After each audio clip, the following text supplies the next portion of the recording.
been conserved since the time of lobsters, right? There weren't trees around when lobsters first manifested themselves on the planet.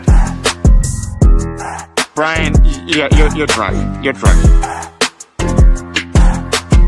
It feels so lovely to be here tonight. What a beautiful... Give yourself a round of applause. You're so lovely. Everyone's so lovely. Where you going? Nowhere.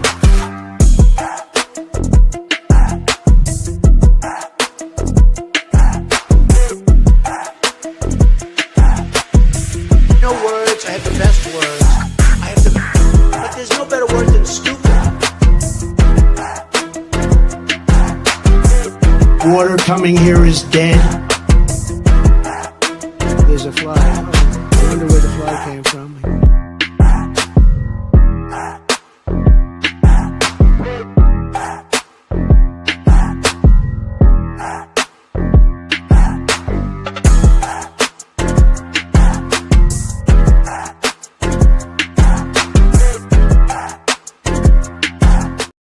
All right, what do you say? We just hop right into it. What's happening, guys? How are you? Welcome to Blunt Politics. It is Wednesday, August 20th, 2025. We are very lucky to be joined once again by our friend and guest, Jake Broe. Just waiting for him to pop into the studio. We got a lot to cover in the second half of the show as well. Let's see here. Let's take a look at just a little bit of the stuff that we'll cover in the second half. So we'll be taking a look at Michelle Wu. Seems to be that the ladies are stepping up in place of the men right now, not only down in Texas, but also Michelle Wu stepping up to Pam Bondi as well. We'll be talking about the judge shooting down the DOJ's bid to unseal the Epstein grand jury notes as a diversion from releasing the unseen Epstein files. We'll be taking a look at J.D. Vance getting booed in D.C., a couple stories about Pete Hegseth as well. We've taken a look at Stephen Miller's disgusting ass, as well as a couple clips from MSNBC. Israel has begun its first stages of its planned assault on Gaza City. Taking a look at an article that talks about that. And yeah, we'll be getting into a lot in the second half of the show. I see my man, the myth, the legend has arrived. Let me see if I can bring him in here. I appreciate it, ladies and gentlemen. Air Force veteran. And what was it? Nuclear and missile operations expert. Let me see if I can bring him in here. Jake, how are you, friend? What's going on? I'm doing okay. My lights just... I cleaned my office the other day, and I don't think I set my lights up correctly, so I'm late because it fell over, and I just sliced my finger on... Oh, no!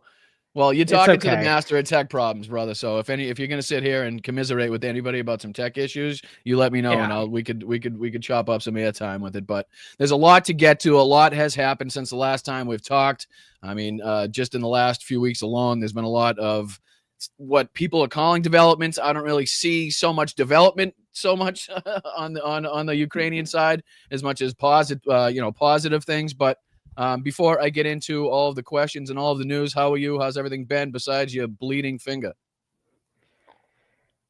I will say, and I will start, this summit in Alaska was a terrible idea. This event at the White House with all these European leaders, okay.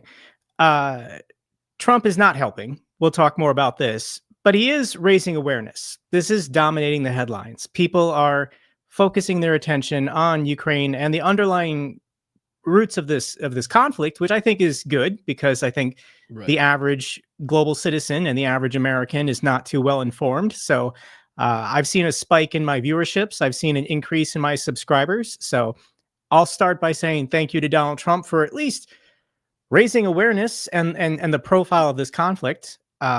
Trump, when he took office, he could have just said, I'm done with Ukraine. I don't ever want to think about them or see them again. And I'm just going to ignore all questions having to do with that war. It's Europe's problem.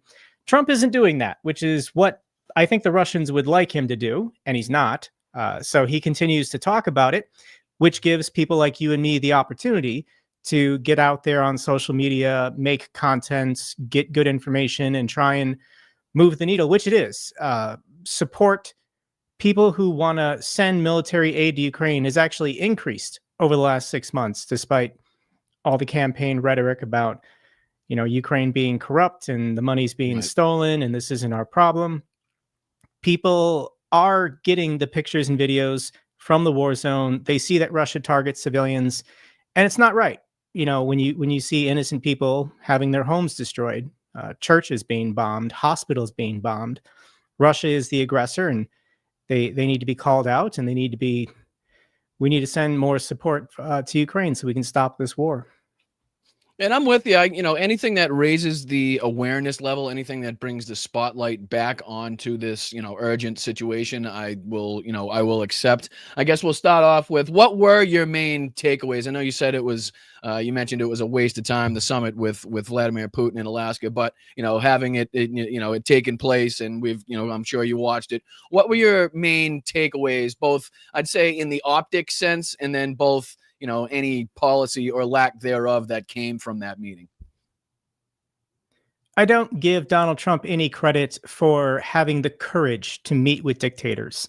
In his first term, this was 2019, Trump famously met Kim Jong-un at the DMZ because he was trying to broker peace on the Korean Peninsula. And initially he was calling Kim Jong-un Rocket Man, like he was very adversarial. And then he declared that they exchanged beautiful letters and they were officially in love. Trump was trying to win a Nobel Peace Prize for doing something on the Korean Peninsula. But the North Koreans were never going to demilitarize. They were never going to give up their nuclear weapons. So it went nowhere. And Trump eventually just walked away from it. So for Trump to say, only I have the courage to meet with Vladimir Putin, no, I mean, the UK Prime Minister could have the courage to do it. The French president could have the courage to do it.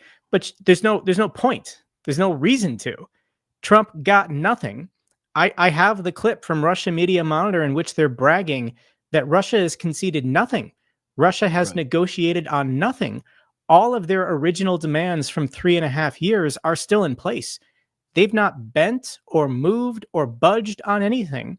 They have taken the most extreme position. And wherever you want to say Donald Trump is, he says, well, can we meet in the middle? The Russians say no, so he moves over. He then says, can we meet in the middle? The Russians say no, so he just keeps moving over. Nope, no progress is being made. There was so many dangerous aspects to it. I mean, there's so many places where you could call out things too. I mean, just the what we highlighted on this show, where Donald Trump was questioned very directly: if we don't get a ceasefire stemming from this meeting, stemming from this this summit with Vladimir Putin, will there be ramifications? Will there be consequences? And Donald Trump, yes, assures everybody there will be not only consequences, but severe consequences, he says. And now, after the meeting, not only have we not heard anything about severe consequences from not having a ceasefire agreed to, but now Donald Trump has done this complete 180 as it pertains to a ceasefire anyway. Now he's talking about how a ceasefire isn't needed. We don't, let them keep fighting. I'm paraphrasing, of course, but something along the lines of, just let the fighting continue and we'll figure out what we need to figure out behind closed doors. It seems to be a drastic shift. I mean, CNN put together a good little mini clip of Donald Trump going from calling for a ceasefire, demanding a ceasefire almost, not demanding, but almost going as far as to demand one of Vladimir Putin, to now all of a sudden after this summit with Vladimir Putin, not now a ceasefire is not something that should be on the table, not something he wants to be talked about. I mean, I kind of suspect that was something that came from the Russian side of this meeting. Do you have any speculations as to, what caused this 180 degree shift in Trump's stance as it pertains to a ceasefire in this war? Trump has no plan. He's never had a plan. When, during the campaign, he said he'd end this war in 24 hours, and you would ask him, what's the plan? And he says, it's a secret. I have to be president and I have to have the power. First of all, he said he could end the war in 24 hours after being elected. Okay, we then got to January 20th. And he's made no progress. People will give him ideas and he tends to just agree with whatever the last person who spoke to him said. He does this on every issue. He has no plans. He's a professional bullshitter. He just makes things up as he goes. He's a political animal, which has... It's hard to argue with the success he's had in life, given that he's been elected president twice, as a bullshitter. He just makes stuff up as he goes, feeling through the darkness. And he had the idea, okay, we'll do a ceasefire, and then we'll get some kind of peace negotiation. And the Russians just kept telling him no. Trump said, well, I'm going to put tariffs and sanctions on you in 2 weeks if you don't agree to a ceasefire. And the Russians told him no. All right, well, I'll give you 2 more weeks because I'm such a nice guy. The Russians told him no. He then says, I'm serious this time. This is the final one. I'm giving you 50 days. and the Russians said no. So in Alaska, the Russians told him no again. And basically, they called his bluff. All of his threats towards Russia have been empty and hollow. Trump has no intention of ever sanctioning Russia because he likes doing business with the Russians. I read this book, Putin's People by Catherine Belton, and Trump's love for the Russians goes back to the 80s, his original visit to the USSR in Moscow in 1988. But even in the 90s, when he was running these casinos in Atlantic City, these casinos were stocked with Russians. He just culturally loves them. He loves the way they think, the way they do business, the mafia style of the Russian state entirely, the way that, they engage in corruption and graft and brutality. This all is very intoxicating to Trump. So he idolizes these people. How life is like in Russia, Trump wants to import that to the United States. He wants the United States to be as corrupt and totalitarian and dystopian as the Russian state is today.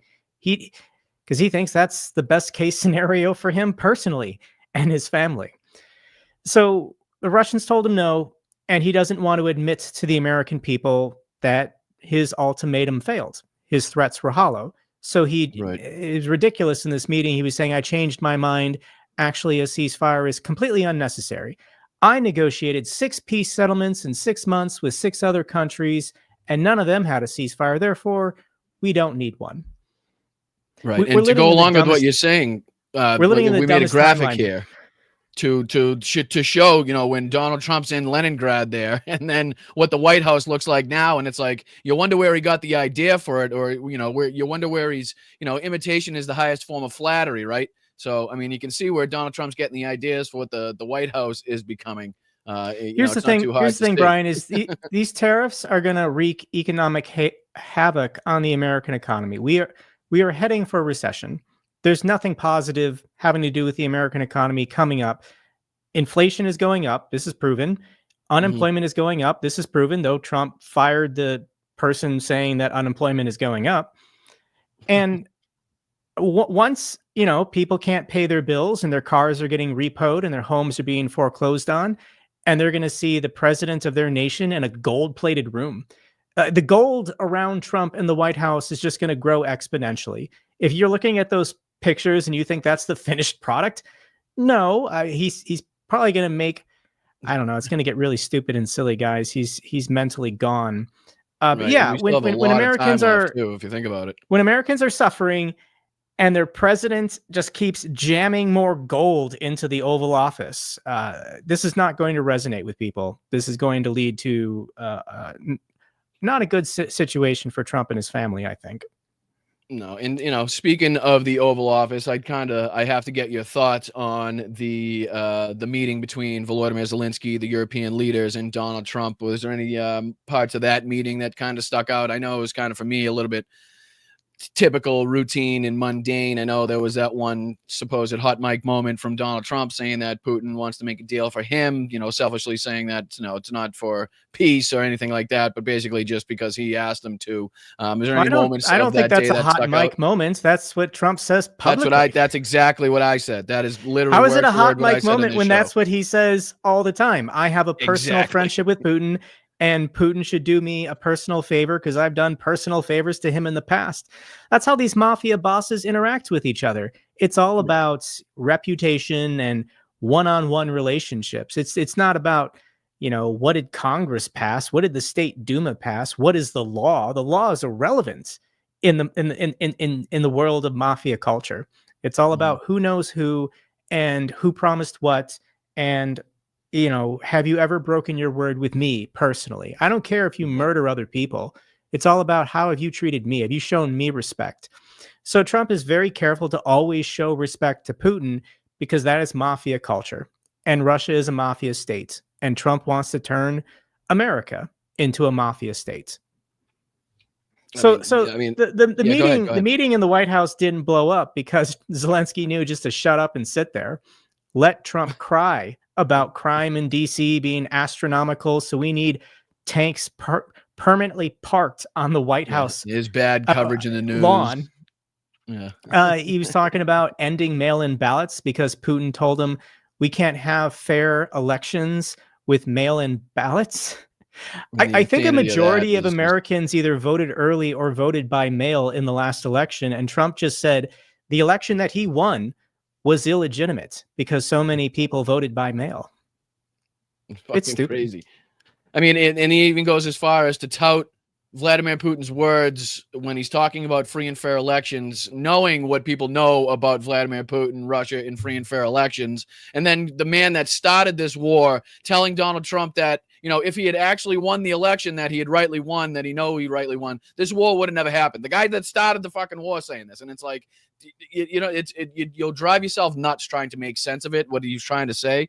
But I mean, one part that stuck out for me was, I guess, when Friedrich Merz, the German chancellor, kind of, you know, really seemed to be the only one trying to pressure Donald Trump to put more pressure on the Russians as it pertains to a ceasefire. Like when he said, you know, I can't even see another meeting like this happening unless it's around the talk of a ceasefire happening or a ceasefire having already happened. You know, it's like, unless you're continuously willing to put pressure on Vladimir Putin instead of hopping on Sean Hannity's show and immediately putting pressure on Volodymyr Zelenskyy and the Ukrainians to sign some fictional deal that doesn't exist, as you're talking about giving away, you know, mineral rights in their occupied territories and rights to fucking Alaska's natural resources and lifting American sanctions on Russian aviation industries. Like, I never even heard the word ceasefire. I never heard any of the reporting from the Telegraph going into that summit. I never heard any of that mentioned during the summit.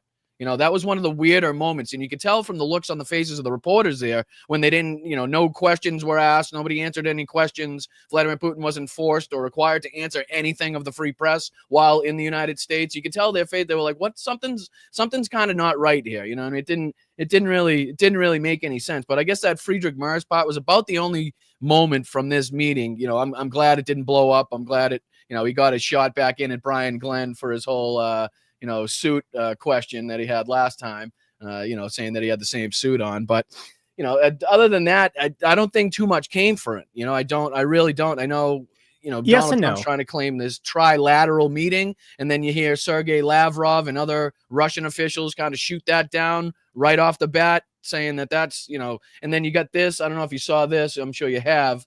But I'll put this on the screen just for a second. There was this kind of reporting. I think it was a New York Times article to begin with, you know, talking about how Russia insists on a role in Ukraine security talks, in their security, you know, a role in their security guarantees post-war, which is just outrageous and asinine on so many different levels. You know, you could do a whole nother show on it. But I mean, I guess one of my questions is the kids that have been taken from Ukraine, right? How important or how vital are the kids in the return of the 20,000+ Ukrainian children that were stolen and kidnapped and being sold on the black market? Like, how vital is this to peace agreements and peace talks and these negotiations going forward? And then I guess we'll talk about, you know, the land swaps and the territory, you know, talked about by Trump giving up and stuff like that. So what do you think about that? Well, it's very important to President Zelenskyy and the Ukrainian people. It's important to anyone who cares about democracy and human rights. I mean, these were tens of thousands of children who were taken from their families. Like, they still have family in Ukraine that they could be returned to, and the Russians are refusing, instead keeping them in camps and orphanages and handing them off to strangers in Siberia, wiping their identities, changing their birth dates, changing their names so they can never be found. Trump doesn't care about these kids. Putin, you know, it's just meat for his empire. The purpose of these kids is to grow up Russian, have their normal dysfunctions that every Russian has, and, you know, be loyal to the czar, don't uprise and work a shitty job, pay your taxes. And then, you know, if we need you to join the military, you got to go. And if you're a woman, start pumping out sons, because the czar needs more soldiers for the next war. It's so cynical. They just want these kids for their genetics. They just want white kids to be relocated to other parts of Russia to culturally assimilate to the local. Russia's bleak. You know, 1 in 5 people in Russia don't have indoor plumbing. They poop in their backyards. Like, you know, the HIV rate in Russia is like over 5% now. Tuberculosis is running rampant. Nothing is going to get better ever for the average Russian citizen. Their empire is in a permanent state of war until Putin is dead. There's going to be no more money spent on social services and infrastructure and hospitals and schools and universities. Nobody is supposed to get a real education and be capable of critical thinking or questioning why their lives are so miserable. We're getting to the point where Russia is going to shut off the internet. They've already banned so many tech platforms that Russians could then interact with people in the outside world. But Russia is just slowly converting itself to North Korea, a completely closed society in which everyone is a prisoner. And their entire existence is only for the purpose of one man, the Tsar of Russia, Putin, and whoever replaces Putin. I think it says a lot about, not our country, but Donald Trump's administration specifically, that it's not a bigger sticking point, a bigger talking point in these negotiations. The fact that, this administration can't even wrap its head around calling for the outright removal of every Russian force now inside the sovereign territory of Ukraine to get out of that territory. Like, for some reason, they can't even fathom that as something they should go into these negotiations asking for. Not only that, but like I said, the return of these children should be of the utmost importance to everybody involved in these negotiations as well. I mean, we've heard from some of the reporting about the land swaps. Go ahead. I don't think the guy who spent 2 decades being Jeffrey Epstein's best friend and who probably went to Epstein Island dozens of times on his own personal jet is the poster child for protecting and representing, the innocence of children. Donald Trump is a monster. He is one of the worst human beings who ever existed. He has no ethics, no morals. He doesn't believe in anything. He's also far from the only one involved in this situation. I mean, there's a shitload of people in Trump's circle, administration, team, whatever the hell you want to call it, that has some hand or finger in these either meetings or sit downs or the negotiations. But Trump is the cult leader, so nobody is going to resist, or as long as Trump holds the base, as long as Trump holds 51% of the Republican primary voting base, he can just get rid of anyone. Jeff Flake is gone. Mitt Romney is gone. John McCain is dead. Paul Ryan is gone. Eric Cantor is gone. Boehner is gone. If you say no to Trump or you stand up to Trump, over the last decade, this has been going on since 2016. Trump will have the base primary you and purge you, and your political career is over. So these people, J.D. Vance, Marco Rubio, they're going to say and do whatever Trump says because they're just waiting for Trump to die. Trump is obese. His health is failing.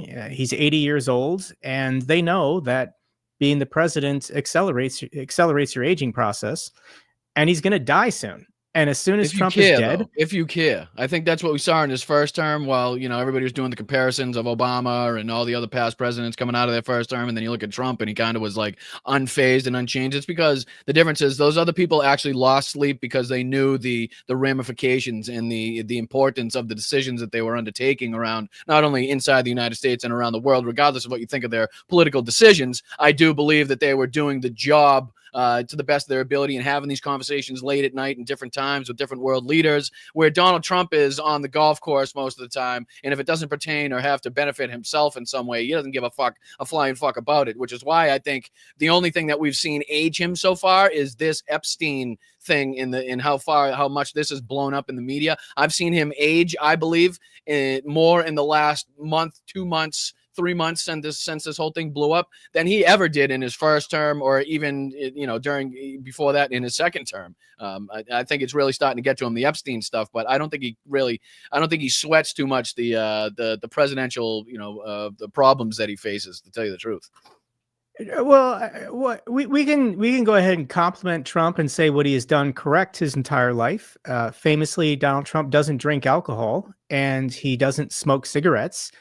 So he did that correctly to extend his life. And being a billionaire, you're probably going to have good health care and good doctors that can prescribe you whatever you need. But at the same time, he doesn't listen to people. He doesn't take good advice from medical or scientific experts.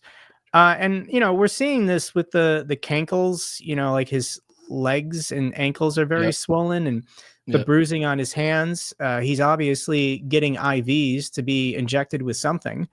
It could just be like a vitamin drip or whatever to give him some pep. But I imagine Trump does have a pill case.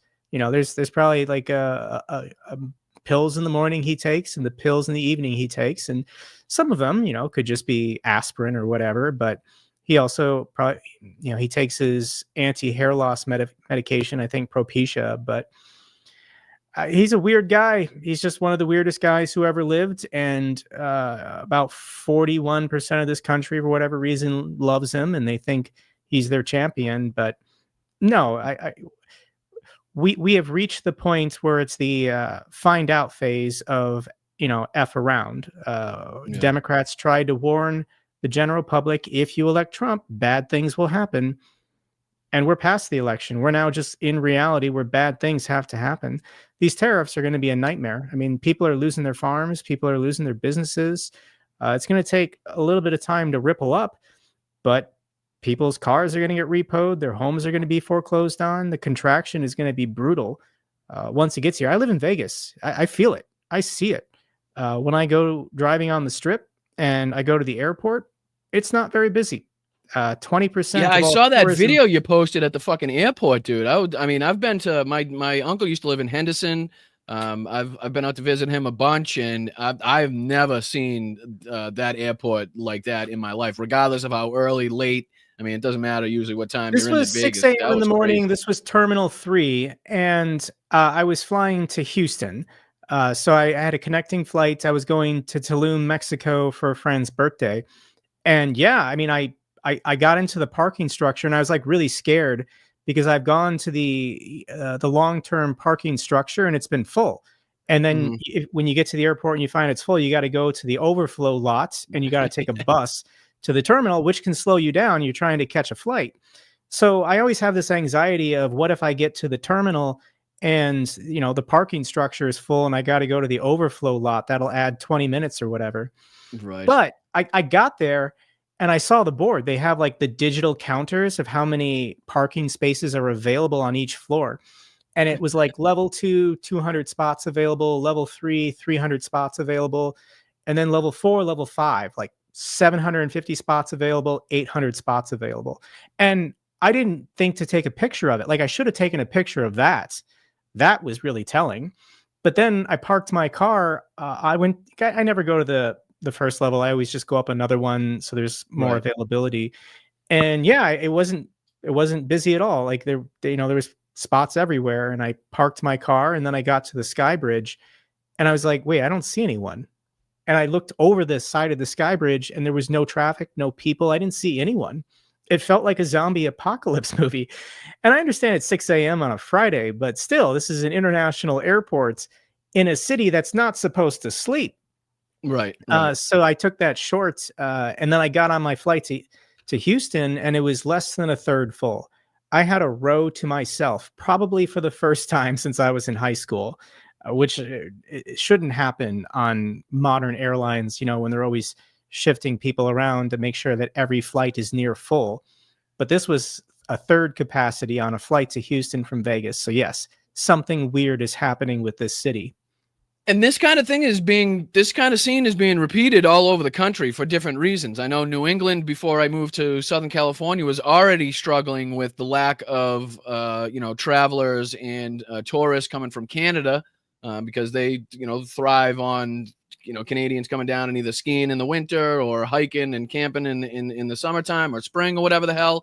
There was, people down south are struggling because there's nobody traveling up from Mexico and coming to do whatever they typically do. Like this is we're seeing the effects in broad daylight, above and beyond what we're seeing from ICE and above and beyond what we're seeing from Border Patrol. Like the effects of people not wanting to come to this country for fear of being locked up, for fear of being deported, for fear of being in El Salvador before they blink, for fear of, Border Patrols taking their phone and seeing some tweet that they put on line 5 years ago about Donald Trump and ending up in jail or something like that. Whatever it may be, they're not coming to this country anymore, and it's the small mom and pop stores and companies and businesses that pay the price right off the bat. It's the bigger corporations that tend to be able to hold on a little bit while their belts tighten, so to speak. But it's the mom and pop stores and the family run stores that are the first to go. And I know there's a shit ton of those type of stores up in the New England area, in Vermont, New Hampshire, and Maine. I mean, that's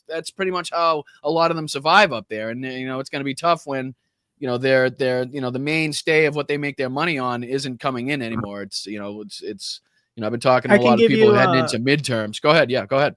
On my Patreon, I had one of my Patreon supporters message me, and they're a retired couple from Canada. They're from Ottawa, and they said every year they go to Maine for vacation, like a winter or summer vacation, and they'll stay at like an Airbnb or breakfast in bed or whatever. And they said they're not doing it. They're not going to return to the United States until Donald Trump is gone, because Donald Trump has been threatening Canada. Annexation, economic coercion, subordination. MAGA wants to steal the natural resources and fresh water of Canada. Right. You can't just threaten people's sovereignty and expect them to keep visiting your country and giving you tourism dollars. Right. So yes, there are lots of restaurants and bars and hotels, Airbnbs, rental cars. These are all losing Canadian and Mexican patronage. People who happily would travel to the United States, vacation here, and spend money. That doesn't show up on an import-export sheet. Donald Trump is so effing stupid. He just looks at, well, we have a trade deficit with these countries, physical stuff going in and out. We need to, launch trade wars against the entire world to correct this. Completely ignoring penguins. Completely ignoring digital services. When somebody in Germany pays for a Microsoft Office subscription or an Adobe subscription, that doesn't show up on an import-export balance sheet. Right. But that is money coming into the United States, which nobody wants to do now. Everyone is pissed off at America, and they're boycotting the digital services as well. Like Trump's worldview of we just need to bring back manufacturing, and then once all these hardworking Americans have factory jobs again, we'll get back to that 1950s utopia. When honestly, nobody wants the jobs. Even if they brought back factory jobs, people don't want to sweat and work hard for 8 hours. What American wants to put together an iPhone? Let the Chinese or the Indians or the Vietnamese put together iPhones in a factory. These are just jobs that, even if they were available, Americans wouldn't want to do. Right. We're not even talking about landscaping or farming. We're talking about manufacturing. No, absolutely. And we've seen the ramifications. I mean, going back here to Southern California and the immigrants being chased through the fields of the farms, and the farmers complaining that their workers aren't showing up anymore and nobody can pick the food and grow the food. And I mean, we'll see the downstream ramifications of that for sure. And, unfortunately, a lot of this stuff is going to be, a lingering and a little bit on the not long term, but it's not going to happen overnight. The effects aren't going to be seen by everybody overnight, but slowly but surely it's going to filter in to everybody's lives. But if I could go back to just kind of, Donald Trump, the negotiations and the peace deal, talking about Ukraine. He's talked about, we saw the Telegraph reporting before that, talking about, the land swaps that he calls them. And, we've seen a Politico article recently, and I've been talking a lot because, World War II is kind of my passion, my area of expertise or studies, if you will. And, we've been kind of comparing it on this show very much to, obviously, Neville Chamberlain's appeasement of Adolf Hitler, the ceding back of the Sudetenland from Czechoslovakia. There's a lot of, I think, parallels to be drawn from that. I know the Czechs did a lot in trying to reinforce and fortify the Sudetenland.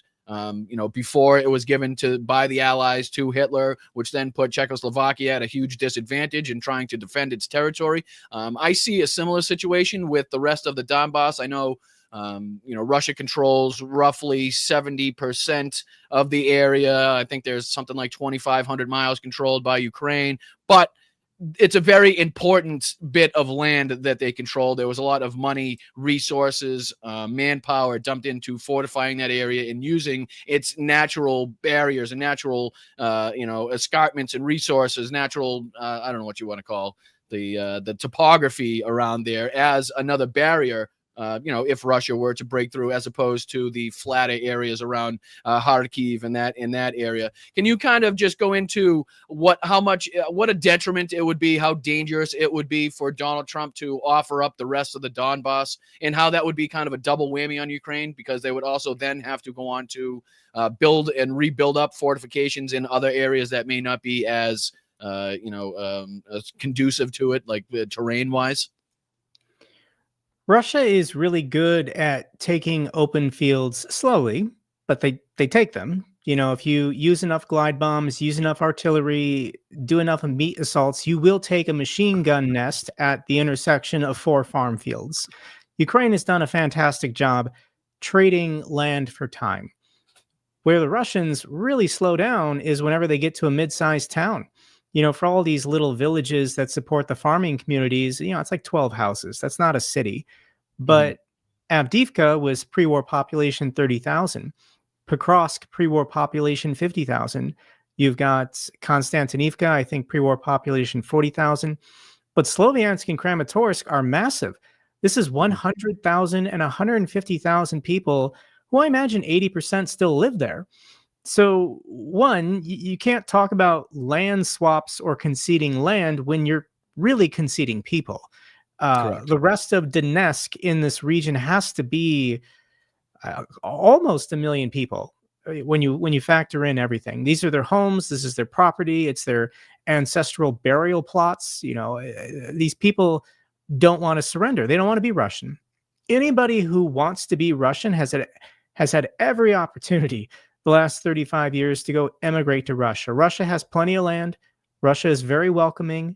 Anybody who wants to be Russian can go to Russia and be Russian. So these people want to be Ukrainian.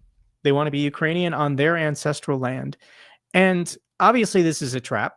The Russians are trying to sweet talk Trump into giving Russia something that they have failed to take on the battlefield for 3.5 years.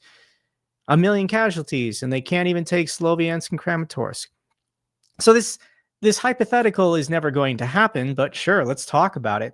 What if Ukraine gave up basically this road line going down from Liman, Sloviansk, Kramatorsk down to Toretsk?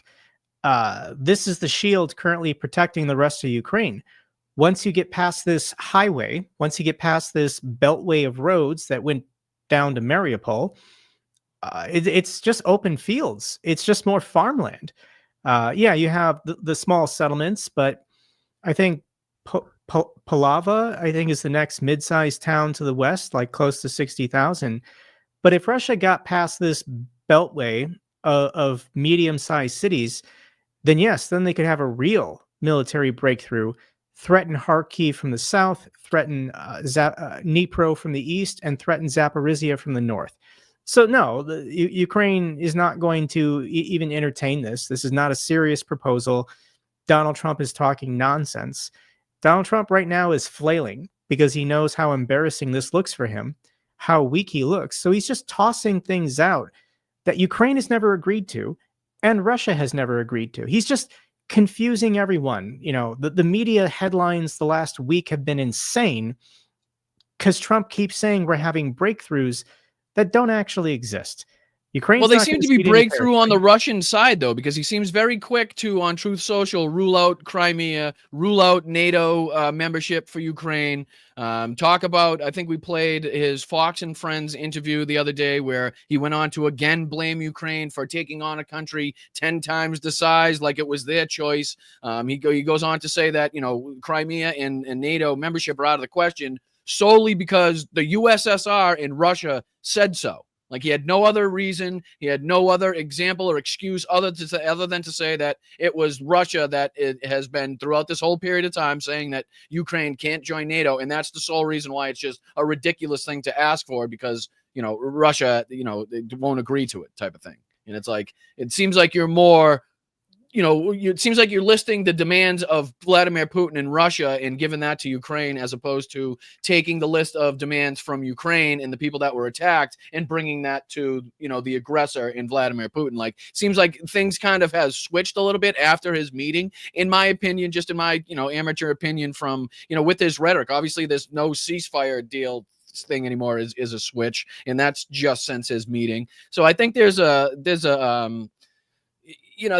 few things that are negative, I believe, to have come from these meetings. It almost seems like Donald Trump still doesn't understand the danger, still doesn't understand how important it is for him to call for all Russian aggression to stop and cease, and a ceasefire to take place, and then we can talk about security guarantees and what's going to happen. I know I think it's reported that something like 10 of the NATO, 10 European nations are said they've been willing to put boots on the ground. Donald Trump said that, the U.S. will not put boots on the ground. I know I read today that military chiefs from NATO's 32 members met virtually to discuss a path forward about security guarantees.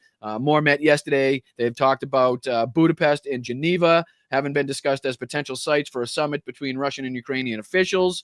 What if that happens? A, do you think it's going to happen? And B, what guarantees couldn't we go in there hoping for if this meeting were to take place? Like, what should the demands be?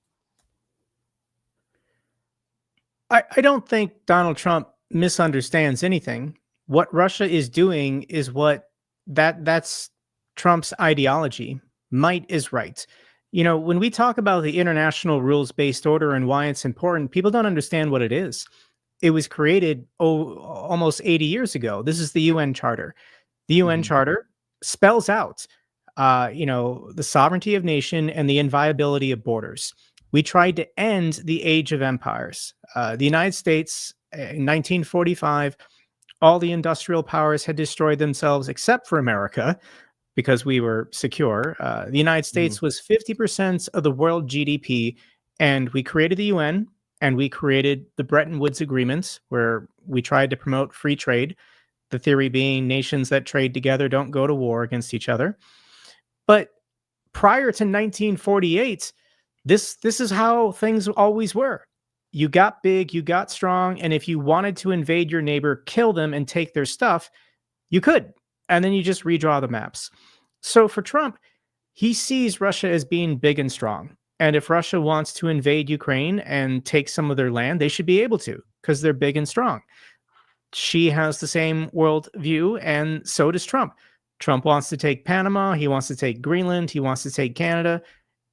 America's big and powerful. Isn't that exactly why it's so dangerous for Vladimir Putin to walk out of this situation benefiting in any way, shape, or form from his illegal, unconstitutional territorial expansion? This is why I have dedicated my life right now to this issue, and why I think the war in Ukraine is the most important issue for world security. Because if Ukraine does not have sovereignty, if Ukraine's borders are not inviolable as outlined in the UN Charter, then no nation has sovereignty. No nation has inviolable borders. And it becomes gobble up your neighbors, get big before someone bigger than you invades you. Like, the map of Europe in 1914 was insane. When you looked at, Eastern and Central Europe, you had Germany, you had the Austro-Hungarian Empire, and you had the Russian Empire. Like, half of Europe was just three empires, and they went to war. When those empires collapsed, all these new countries finally got their independence and sovereignty back, but we immediately went back into the cycle of World War II, and the Germans trying to once again conquer the entire continent. I like living in a world where it's not continuous warfare. We invented weapons, nuclear weapons, that are so powerful. We had to stop this. We had to stop this cycle of repeating of insane madmen getting control of the world's most powerful militaries and then just trying to expand because they thought the other powers were going to expand into them first. I want to live in a world where this isn't how the world's most powerful militaries think. But right now, Russia is testing the international rules-based order. China's watching to see how the outcome plays out. And the United States, with the election of Trump hasn't taken military action against anyone yet. I mean, I guess we did bomb Iran. That's a different topic. Well, but hasn't we he didn't already even- launched more drone strikes or missile strikes or something of the such than Joe Biden did in his entire 4 years? Probably. I don't know. But that's Trump's global police actions, like bombing the Houthis in Yemen, everything that Trump is doing, to support Israel, that's a little bit different. Like I don't think the American people would tolerate Trump trying to take Canada or Greenland by force. He wants to, but he doesn't think the American people are ready for that. So he's trying to further degrade our democratic institutions and traditions. He's trying to eradicate all of our political norms so that 2 or 3 years from now, yeah, maybe if Trump gives the command to the United States military to take Toronto, they'll do it. This is shocking, Brian, seeing Trump deploy Marines to Los Angeles for 1 day of moderate rioting. And now he has, he's taking control of the National Guard, and he just has tanks and APCs like in our nation's capital. He is trying to condition people to accepting a police state. He's doing a really bad job at it. Like, the saving grace for all of us is that Trump is an idiot and he only appoints people dumber than him to important positions. So they're not actually smart enough to pull off this fascist coup. But we're going to have a lot of strife and turmoil the next 3.5 years. And people who aren't fucking insane have to wake up and have to resist, have to fight back in every way you can. No action is too small as far as resisting what Trump and MAGA are trying to do to America, because I don't want to live in that America. It's not going to be an economically prosperous America or a safe America. I know eventually some goons in suits are going to show up at my door and want to talk to me about things I said on Twitter about our nation's greatest president who ever lived. Fuck that America. I'm not doing it. Sorry, you got me going here. No, fucking, I love it. I love when you get fired up, my man. I mean, I think we're kind of the frog in the slowly boiling water at this moment too. I don't think people realize just how bad it is right now. But when we look back upon these scenes of, like you said, armored personnel carriers driving through our nation's capital, and groups of African Americans being harassed just for being on their porch, and immigrants all over the country being thrown to the ground, pregnant women being arrested, the fathers of Marines being punched in the face. I mean, when we start to when this all slows down and the world kind of, for whatever period of time it is, kind of, looks back upon this moment, I think we're really going to very, very quickly realize just how fucking bad it is at this moment right now. And realize just how quickly this shit happens. Like, for years and generations, people in this country were like, oh, how the hell did Germany let it get to that moment? And how the hell could it fucking happens quick. You might not realize it. It might fucking slow roll you, but in the grand scheme of things, it happens very, very quickly. The line between fascism and fucking authoritarianism and people just trying to, I guess, enact better laws is a very fucking fine line, especially when they're willing to take over, the DC police force and such. But I have just a couple more questions for you, and then just a couple questions from the chat, if you don't mind, and then I won't keep you for too much longer. We saw the reports of the NATO jets being scrambled overnight because of the Russian drone strikes near the Romanian border. I just how lucky have we been so far that this hasn't escalated further due to some accident or mistake by some untrained Russian soldier, or just some random mistake of a missile flying into some NATO. I know it's happened. I know there's been several cases and reports of debris and missiles landing in several countries without it leading to. But how lucky have we really been thus far to avoid, Article 5 type situations? I don't think, with the election of Donald Trump, I don't think Article 5 exists anymore. So the Russians, they fly drones over Lithuania as a provocation. There was that incident in 2023 in which a missile hit a Polish farmer. I think a Polish farmer was killed. And then drones have gone off course and have hit Romania. They just crash in the woods. But honestly, Putin could start killing people in NATO countries, and I don't think NATO would do anything. If the United States isn't going to participate, cooperate, or defend who are supposed to be our allies, I don't see Germany or the UK or France doing anything. You know, the major military powers of Europe. Actually, there are none. Ukraine is the major military power of Europe. You know, all the other France and the UK, they have nuclear subs. That's fantastic. But the rest of it's really just air forces. And nobody is going to start, you know, launching cruise missiles into Moscow and St. Petersburg for retribution for killing farmers in Poland. So, like, we're in a terrible situation because Russia has 6,000 nuclear warheads. With Jake Sullivan under Biden, it was all about escalation management. Basically, let the Russians punch themselves out until they give up on this war. But at least nuclear deterrence from the United States was still there. Like, if, you know, under Joe Biden, if Russia nuked Paris or nuked London, I was confident the United States would respond. But under Trump, I don't know if it exists. I was a nuclear missile operations officer for 6 years. That was my job. And I don't have any faith in Trump that he would use our nuclear triad to respond to Russia, to defend them if Russia conducted a first strike. He didn't even know what the triad was, if I remember correctly. Wasn't that like one of his Trump follies is so in his first stupid. term? You know, Like, he couldn't name. No, he does. He knows nothing about the military, and every time he's in a room with generals, He's a and war admirals, hero, though. Didn't you hear? him and Benjamin Netanyahu are war heroes. If you ask them, and I think Trump I have says, that somewhere up here. you know, Go ahead. Trump said he always wanted to win a Purple Heart. Nobody wants to win a Purple Heart, because if you win a Purple Heart, that means that you got Right, you've been shot, injured, or you yeah. lost a limb, or you were in some terrible accident.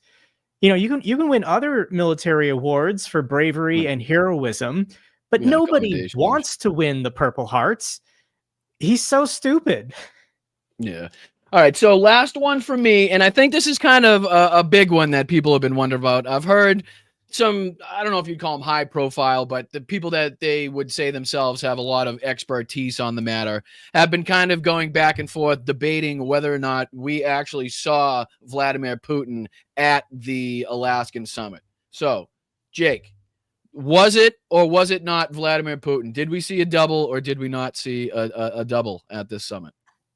I don't have definitive proof. This is a conspiracy, but no, I don't think the real Putin went to Alaska, because that would be incredibly risky. You know, Russia is at war. They say they're at war with NATO. That is their official position. So why would the real Vladimir Putin risk his life flying a very long distance? And there's just so many weird things about it, given that, you know, when Putin has meetings with his own cabinet, he makes them sit 30 feet away. Putin still makes people who meet him go through COVID-19 protocols. They have to self-isolate for a week before they're allowed to shake Putin's hand or get within breathing distance of him. So Putin is incredibly paranoid about being assassinated. He's a germaphobe. And just the optics, like, he stopped in Magadan on his way to Alaska to tour an omega-3 supplement factory that just opened up. Like, if you're the leader of a nation at war and you've taken over 1 million casualties, you've lost over 10,000 tanks, a third of your strategic bomber fleet, would the real Putin spend half a day to tour a recently opened omega-3 capsule factory? Like, it just doesn't make any sense. Additionally, he went to this cemetery when he was in Anchorage. There were these Soviet pilots under the Lend-Lease Act that were killed shipping stuff between Alaska and the Far East. Yeah. And he wanted to lay flowers at this open air cemetery in Anchorage. And I'm like, that seems like a Met by huge the security bishop. risk. You know, if you were a Ukrainian who went to Anchorage to, you know, get your shot in at the guy, yeah, I think an FPV drone, while he's dumb enough to go to a cemetery to lay some flower down, would be the time to do it. So there also was the fact that the Putin was not with Trump one-on-one. Why would the real Putin and Trump not want to have a one-on-one meeting? They've done it before.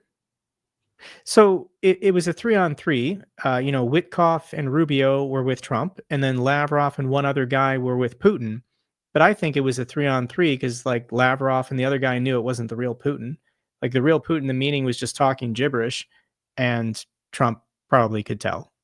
I That's think my we got theory. some bigger fucking problems then, because I think we got to figure out how Russia found the ability to clone human beings at a level where you can have them in front of every international camera on the planet for hours on end, have them speak in front of said cameras, and then fucking have the country, your enemy country, still not know if it's the right fucking guy or not. I think we got some serious problems. In my opinion, and just again my amateur opinion, I don't see any reason why they would risk sending a double to this. It was a friendly meeting.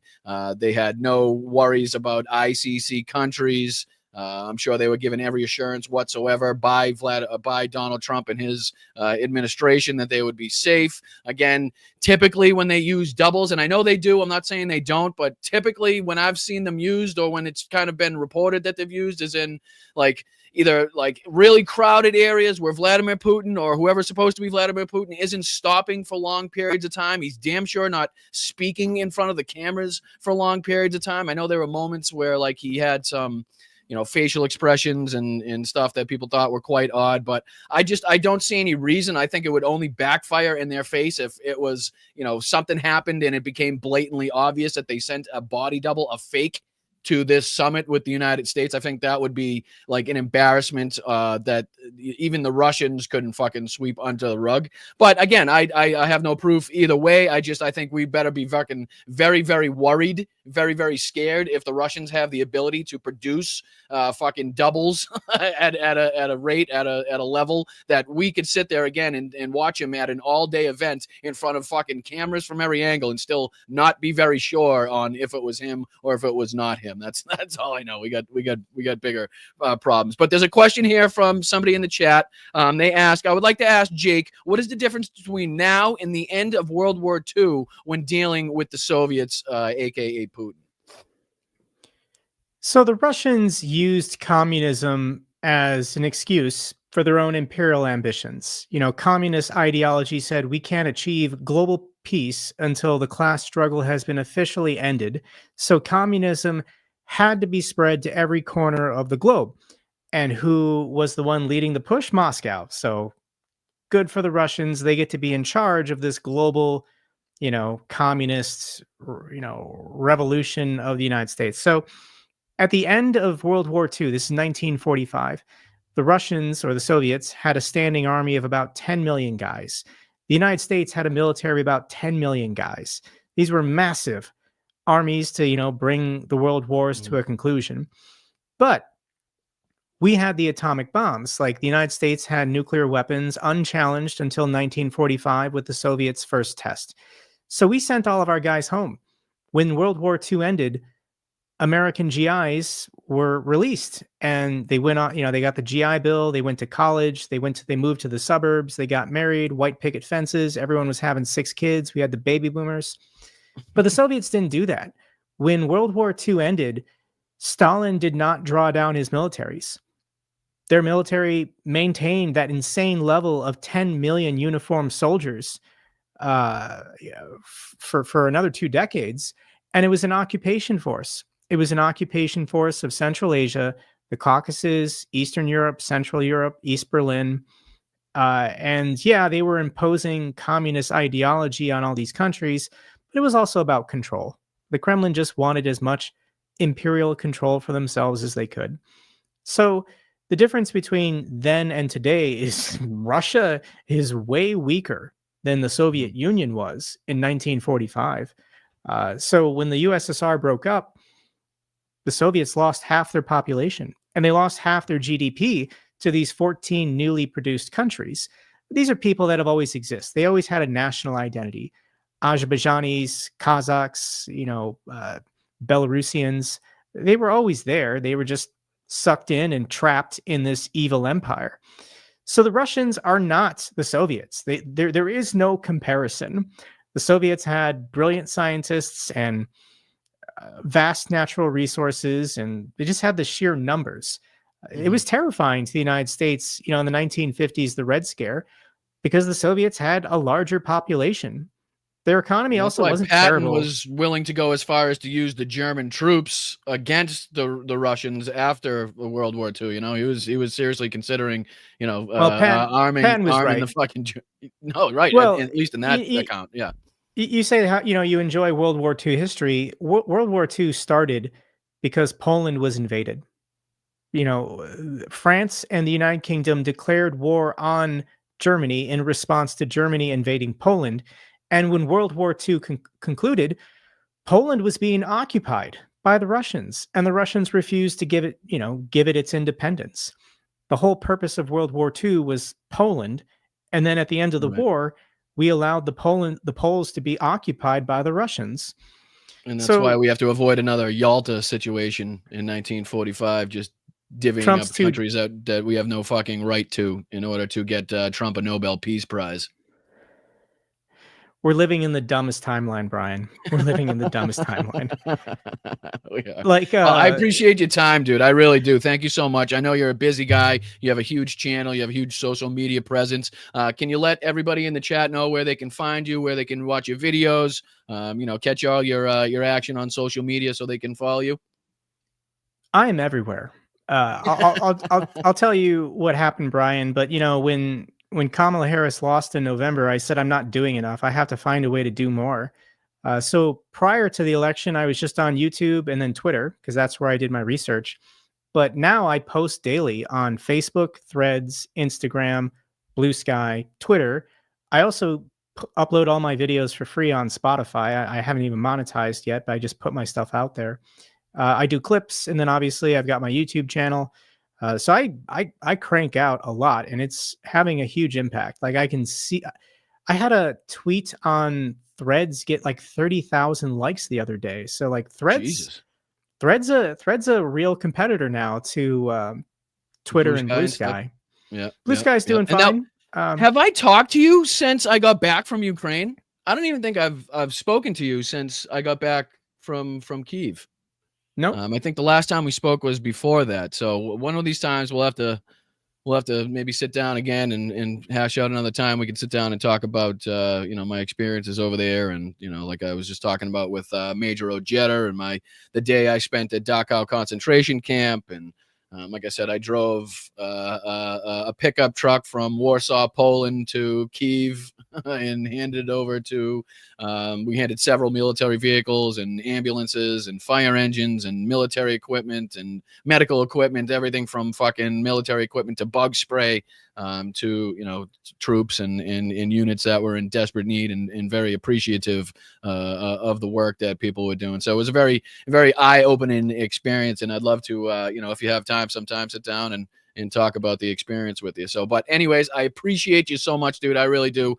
Somebody like you taking the time out to come talk to the little show that could here at Blunt Politics. I really appreciate it. And again, you always got the open invitation. Anytime you want to hop on and discuss anything of the nature, you're more than welcome to. I appreciate it, dude. You're a Midas Touch contributor now. I just saw your tagline. I have been for a long time. I have been for a while. Well, I didn't know that. Like 3 or 4 years. I don't know how long it is, but there was a time where I was doing a lot of TikToking and Midas Touch, but then upon the move and going to Ukraine and stuff, I kind of backed off it. But now I'm trying to get back. Now this being my full-time gig, having moved from Boston to Southern California and doing content creation full-time. Oh, I didn't know you live in Southern California now. Yep. I made the move from what area? San Juan Capistrano area. Okay, cool. Irvine area type of. I'm kind of Laguna Beach, and not really close to it, but I like to brag. Well, you now have the hottest governor in the country. If you've been following his social media posts, I've been... No, absolutely, and not only that, but the ice. Ice is a real big problem, obviously in the SoCal area. So having moved from Boston to here, and getting kind of immersed into obviously the Latino culture and the dangers that they now face, and obviously, Gavin Newsom has been a huge topic of discussion, and seeing Fox kind of. Kind of eat their own words. People just want someone to lead, someone to fight back. Like the Democratic Party doesn't have a leader right now. It's not Chuck Schumer. It's not Hakeem Jeffries. I don't even know the name of the DNC chair. So like, no, and that's one of the worrying points. And I guess the problem is I see the anger, I see the frustration, I see the involvement and the passion from people, but we just need somebody to get behind. I think everybody's just still kind of flailing a little bit, and maybe I know we still have time, but I think everybody's it's the still eye of MAGA. wanting Like that one or two people that we could kind of set in stone, get behind. You know what I mean? Well, whoever takes on that mantle then has the focus and hatred of 70 million people. So, like, I understand, but it's also ridiculous that, like, Kamala Harris doesn't do any appearances, doesn't talk or say anything. And I understand the political norm of prior presidents also not speaking out or commenting on current presidents. But We are like, we so live in a far new from era. normal times, though. Yeah, right. Exactly. Yeah, We're so yeah. far from normal But political times and taking well, out the typical the playbooks. the old U.S. political playbook is dead. Like, Right. when you think about Barack Obama versus Mitt Romney in 2012, the last normal election we ever had, we're never going back to that. We're done. Like, the age of social media now dictates our politics, and we have to find things that will go viral to advocate our points, advocate our sides. It has to lean towards the funny, the absurd, the outrageous. Just being a competent manager of the federal bureaucracy is not going to win you the White House anymore. You have to be a celebrity. You have to be. There's got to be some an influencer. WWE type of fucking nature to it. You know That's what I what mean? people want. That's what people want. Right. Idiocracy. Unfortunately. Well, I appreciate you. I'll let you get on with the rest of your night, dude. I very much appreciate you taking the time and talking to me in the chat here. So thanks again right. from not only me but also the chat. And like I said, you're more than welcome back anytime, dude. Take care, Brian. All right, buddy. Appreciate it. Thank you, Jake. Yeah, what a guy. I like him. He's a good shit. Very knowledgeable. Very easy to talk to. Definitely make sure you're following him on all his platforms, all of his social media sites. He has great insights into, obviously the conflict in Ukraine specifically, not only with his military background, knowledge as a nuclear missile technician. So I think it's somebody you could safely say you could listen to without fear of swaying the wrong way. But yeah, thank you guys. I really do appreciate it. I love having conversations with different people. Again, we're hoping to get Jesse Dollemore on the show coming up. We just had our discussion with Major Ojeda and candidate for North Carolina's 9th Congressional District. So yeah, we're hoping to continue to keep the interviews going and continue to highlight and spotlight different people on YouTube and other platforms. So I really appreciate you guys sticking with me. Thank you so much, Peter. For the huge $50 super chat. Ukraine needs to join NATO. Trump has lost his say. It will piss off putrid Slava Ukraine. Thank you so much, Peter. And then thank you so much, JD. I appreciate you guys, everybody that's contributed. I'll make sure to recognize everybody at the end of the show, as I always do. Dollemore is awesome. That would be great. Yeah, he was actually in the chat earlier for the afternoon show. And said that he'd be more than willing to link up. So hopefully we can pick out a day and a time that works. Because like I said, there's no shortage of things that have happened in the news that we could, ask so many different people about. And Jesse's definitely one of the people that I'd like to get his take and opinion on what's been going on. Not only that, but he's doing great work. He's been getting out there on the streets and recording and putting out live video of different protests going on in DC. So definitely check out Jesse's page as well. So, all right, what do you say we get into just a little bit of the news? I don't know what this was. This page seems to have gone wonky on me. Oh, that's what it was. Let me see here. We'll be talking about how women are stepping up, Michelle Wu, Nicole Collier in Texas, Michelle Wu in Boston. I don't know if you guys have been hearing the the comeuppings, the talkings, the news coming out of Texas, and Democratic rep Nicole Collier said at one point, it's a felony for me to do this. Apparently, I can't be on the floor or in a bathroom. You told me I was only allowed to be here in the bathroom. She told someone to get out of the view of the camera. No, hold on. Apparently, she slept on the floor. Texas Democrat abruptly leaves DNC call after being warned she's committing a felony. Apparently, upon return to Texas, these Democratic lawmakers were, I don't know, served or handed over some sort of document that they needed to sign saying that they were going to be surveilled or something along the lines thereof. A few of them seemingly signed it. From what I've read, Nicole tore the shit out of hers, and she's been doing a great job at standing up and fighting back against, Greg Abbott and the rest of these fucking assholes from Texas. So I don't know. Is there a video to go along with this? I want to see if there's a little short clip see if we can get a little video update. This is from 1 day ago, 23 hours ago. Let's see here. Nicole Collier forced to abruptly end interview by Texas. That was 4 hours ago. Hey, let's see this. Today, we are setting the stage so that we can have a legal record to present to the court about these proposed maps that we know are violating of Section 2 of the Voting Rights Act. These maps will prevent Black and brown individuals from selecting the candidate of their choice because they're cracking and packing these districts. They are splitting them up, and they're not allowing communities that have shared interests to vote for the candidate of their choice. I've been really buoyed by the conversations I've had with Democratic governors throughout this country. So this is where she has to leave, I believe. Yeah, or in the bathroom. Well, you told me I was only allowed to be here in the bathroom. Yep. No, hang on. Bye, everybody. I've got to go. That is outrageous. And first of all, let me tell you something. Representative Collier in the bathroom has more dignity than Donald Trump in the Oval Office. There you go. That is outrageous. What they're trying to do right there is silence an American leader, silence a Black woman. And that is outrageous. And I hope everybody took note of that. The fact that she can't even let her voice be heard is freaking outrageous. And there's even this that I was looking at too on Blue Sky. This is a good post. Let me see if I can get back to it here. Let's see here. Notifications. Probably going to take me a little bit to scroll down to it. But there was a cool post here by a young kid that was speaking very highly of Nicole Collier. Let me see if I can find that video for you guys real quick. Oh, here it is. Here it is. See if I can put this on the screen, make it a little bigger for you guys. Turn the sound up. Everybody, I hope you guys are having a wonderful, great, and amazing day.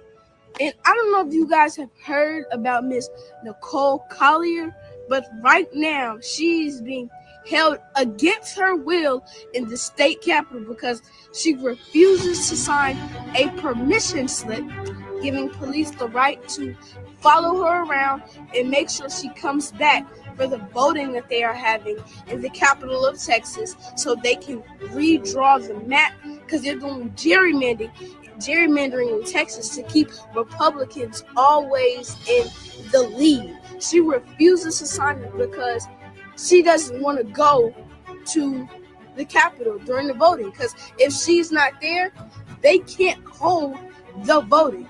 And she is a grown woman who is being forced to basically get a babysitter. I am 12 years old and I don't have a babysitter, but I have my mom who watches me every day. And we are really holding her against her will, and they're, grown people are always telling me that I can't be a bully, I can't put fear in people, and I can't use violence. But right now, they are doing the same thing. And you adults wonder why we have children who do the same thing because they look up to you. You are what they want to be. So when they see you putting fear in the people, using violence and being complete bullies, they're going to be the same thing. So you can't question them when they do it if you do it too. Especially these politicians. We're fighting so much more over power when we should be fighting over making America and the world a safer place.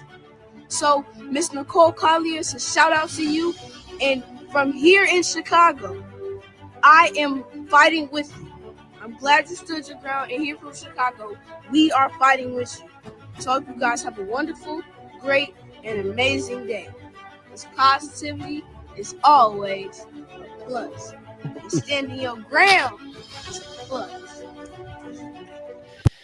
All right. Well, if that doesn't give you hope in the future, I don't know what will. The kid's 12 years old. God damn. Lord knows what the hell I was talking about or doing when I was fucking 12 years old. Certainly wasn't anything as smart and poignant as that. But, Nicole, we stand with her. Obviously, she's doing fantastic work and standing up to Greg Abbott. And obviously, Greg Abbott's in Texas's attempts to continue to gerrymander and redistrict Texas in a way that is completely unfair. And obviously stand with Governor Gavin Newsom and California's attempt to even the playing field. Not only is it Nicole, stepping up, in a woman's role, but also Michelle Wu stepping up in a woman's role as well here because, she's once again responding to Pam Bondi's warning that she put out here. I think this is just, I don't know, this might be the whole speech. Let me see if I can get just a kind of, if it goes on just a couple of clips, but let's take a look at a little bit of Michelle Wu's response to Pam Bondi and Pam Bondi's warning. Let's take a look. With some sound would be great. Already causing so much fear and harm in our communities. These threats are serious and consequential. But our same communities have told me loud and clear that silence in the face of oppression is not an option.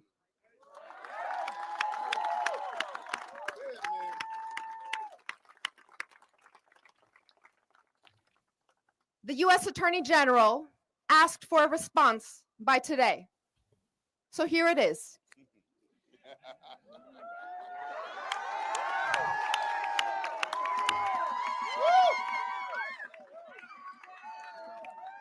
Here is our response. Stop attacking our cities to hide your administration's failures.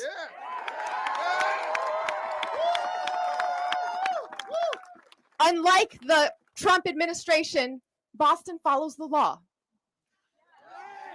And Boston will not back down from who we are and what we stand for. We will not back away from our community that has made us the safest major city in the country and a leading example of why cities around the country make this country safer, healthier, and more prosperous for all Americans. Now, of course, this was in, let me see if I can just get out of this real quick. Boom. Oh, bless.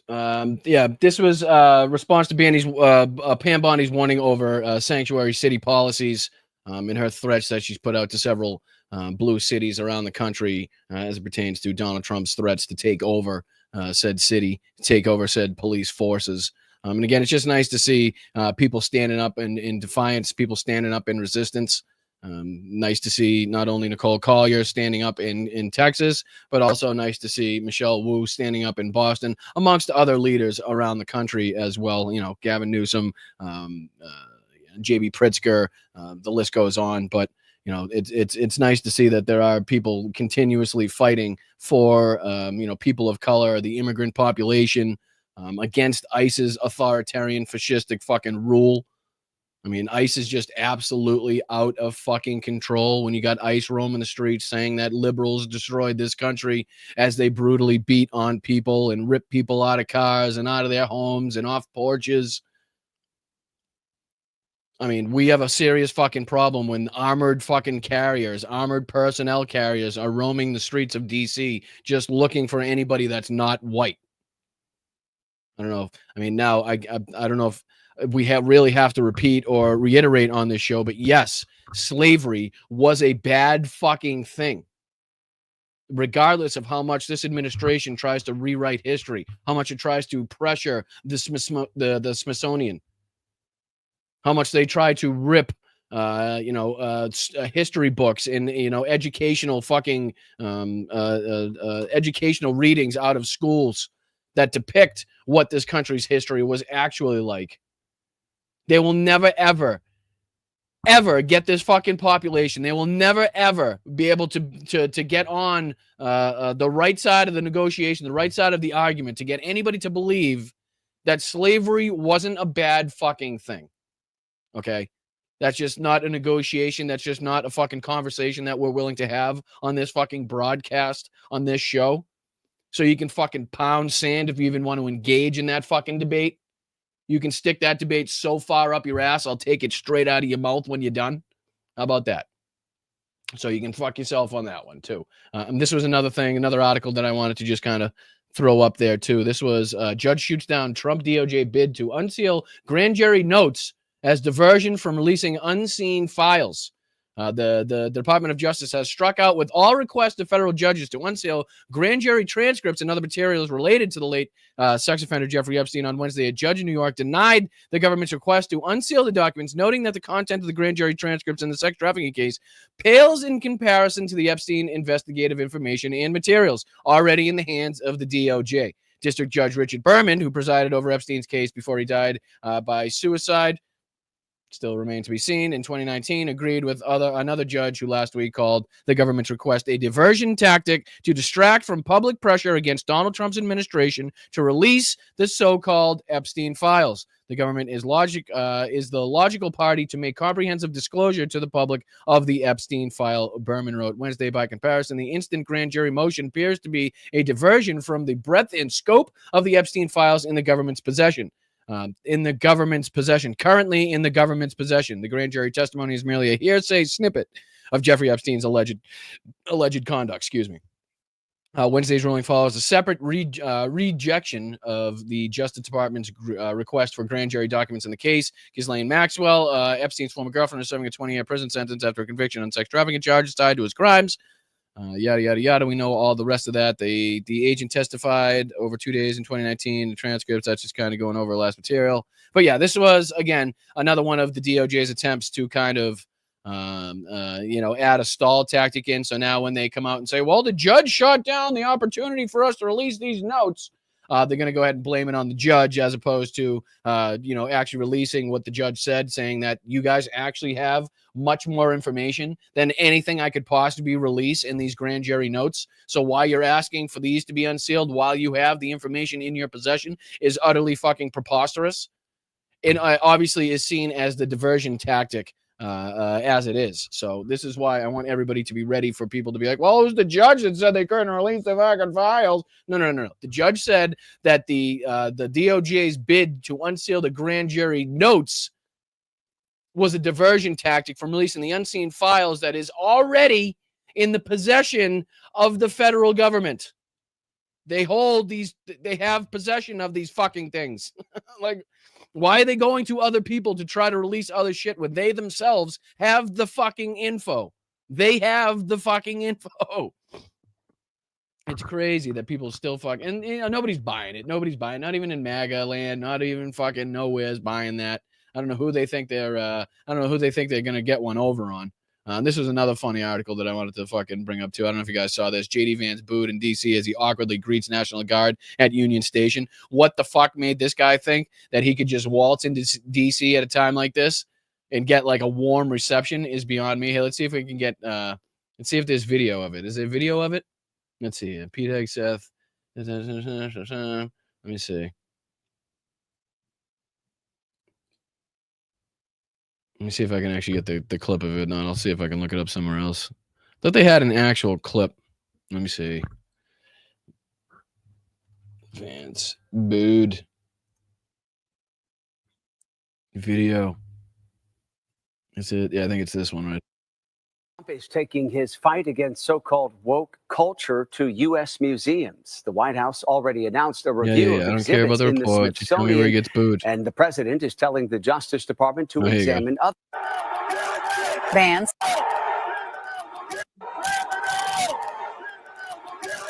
Vance, Defense Secretary Pete Hegseth, and White House advisor Stephen Miller facing dozens of demonstrators during a visit to Look Union at fucking Stephen Miller's pompous ass. Oh boy, would I like to get him in an elevator.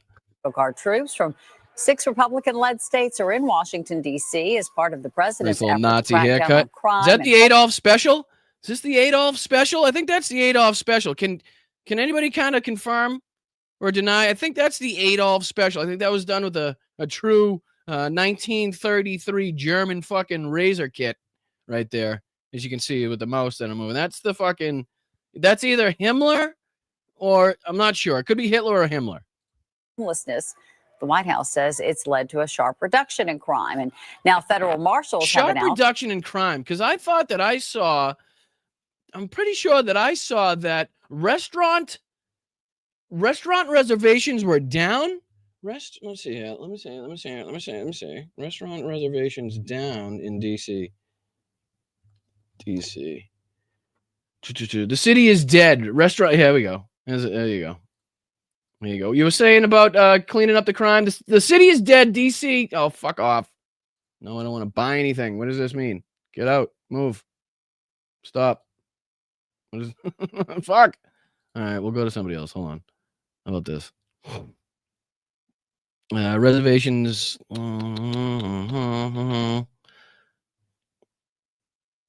Oh, for crying out loud.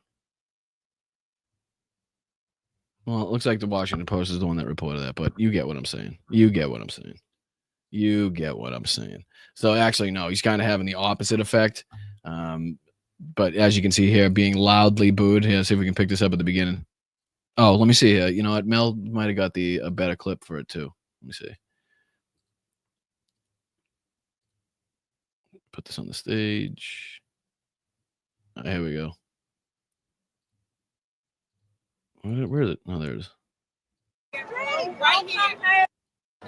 Oh, look. It's Couch Fucker.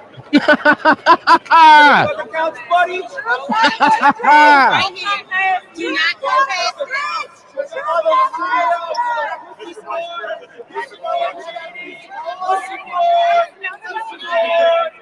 Hey, you got a little chubby going there. Go fuck the couch, JD fans. Go fuck the couch. Oh, look. It's Couch Fucker. You gotta love people. You gotta fucking love people.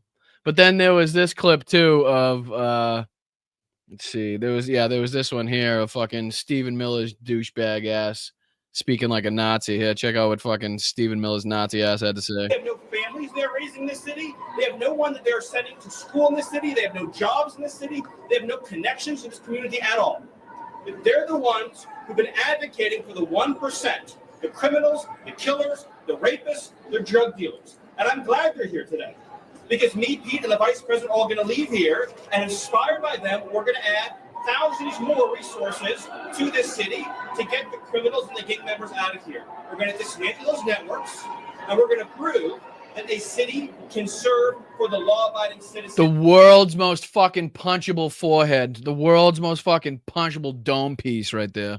Who live there. You're not going to let the communists destroy a great American city, let alone the nation's capital. Kit, yeah, we spoke with Jake Broe in the first half of the program. Might want to either rewatch from the beginning or maybe hear this out and then kind of rewatch the beginning. But yeah, we had a fabulous conversation with Jake Broe. Talked about everything from ICE's involvement in the United States, Donald Trump's corruption, all the way to what's going on in Ukraine, what happened at the summit with Vladimir Putin and Donald Trump, what happened at the meeting with the European leaders. We discussed a whole bunch, so make sure you guys go back and check that out. If not, make sure you hit that like button, subscribe to the channel. It's fucking free to do so.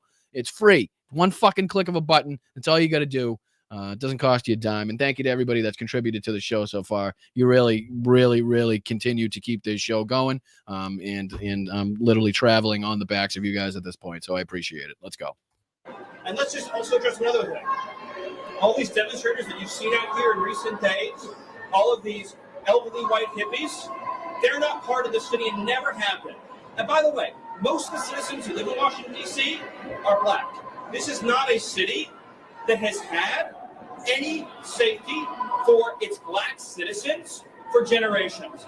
Listen to this racist motherfucker. This racist, bigoted son of a bitch is all of a sudden going to pretend to care about African Americans now when we've seen a litany of videos going around social media of police and ICE just harassing anybody that's not white, going up to any random African American sitting in their car, on their porch, on the sidewalk, and harassing the shit out of them because they're not white.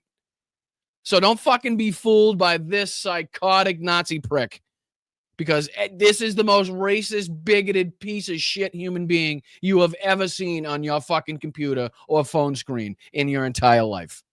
This motherfucker. And President Trump is the one who is fixing that with the support of the Metropolitan Police Department, the support of the National Guard, and our federal law enforcement officers.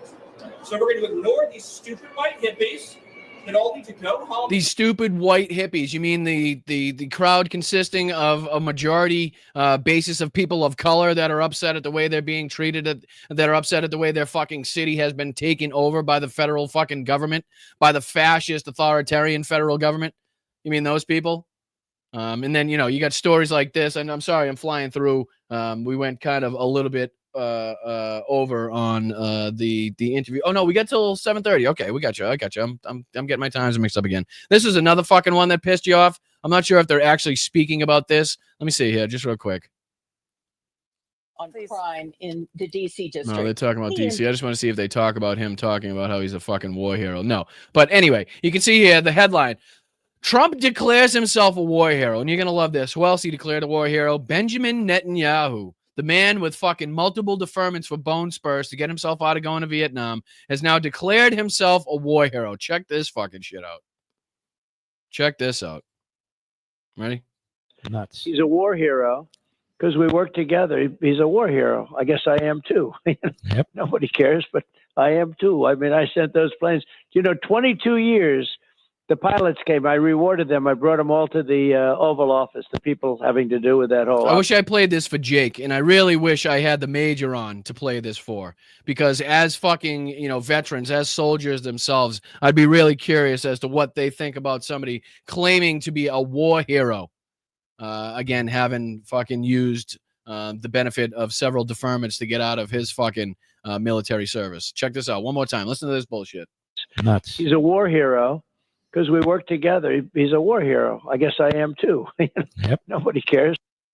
Benjamin Netanyahu, a war hero. A fucking wanted criminal, a genocidal fucking madman currently involved in the biggest fucking mass starvation of a population in modern history. Somebody that on a daily basis kills fucking women, children, anybody that stands in their way, even their own hostages. That has had no fucking shame, that has been not shy in any way of, again, calling for nothing but Israelis and Jews from the river to the sea. This is the guy that we're calling a fucking war hero? And then to add himself onto this fucking picture just makes it even more fucking disgusting, even more egregious.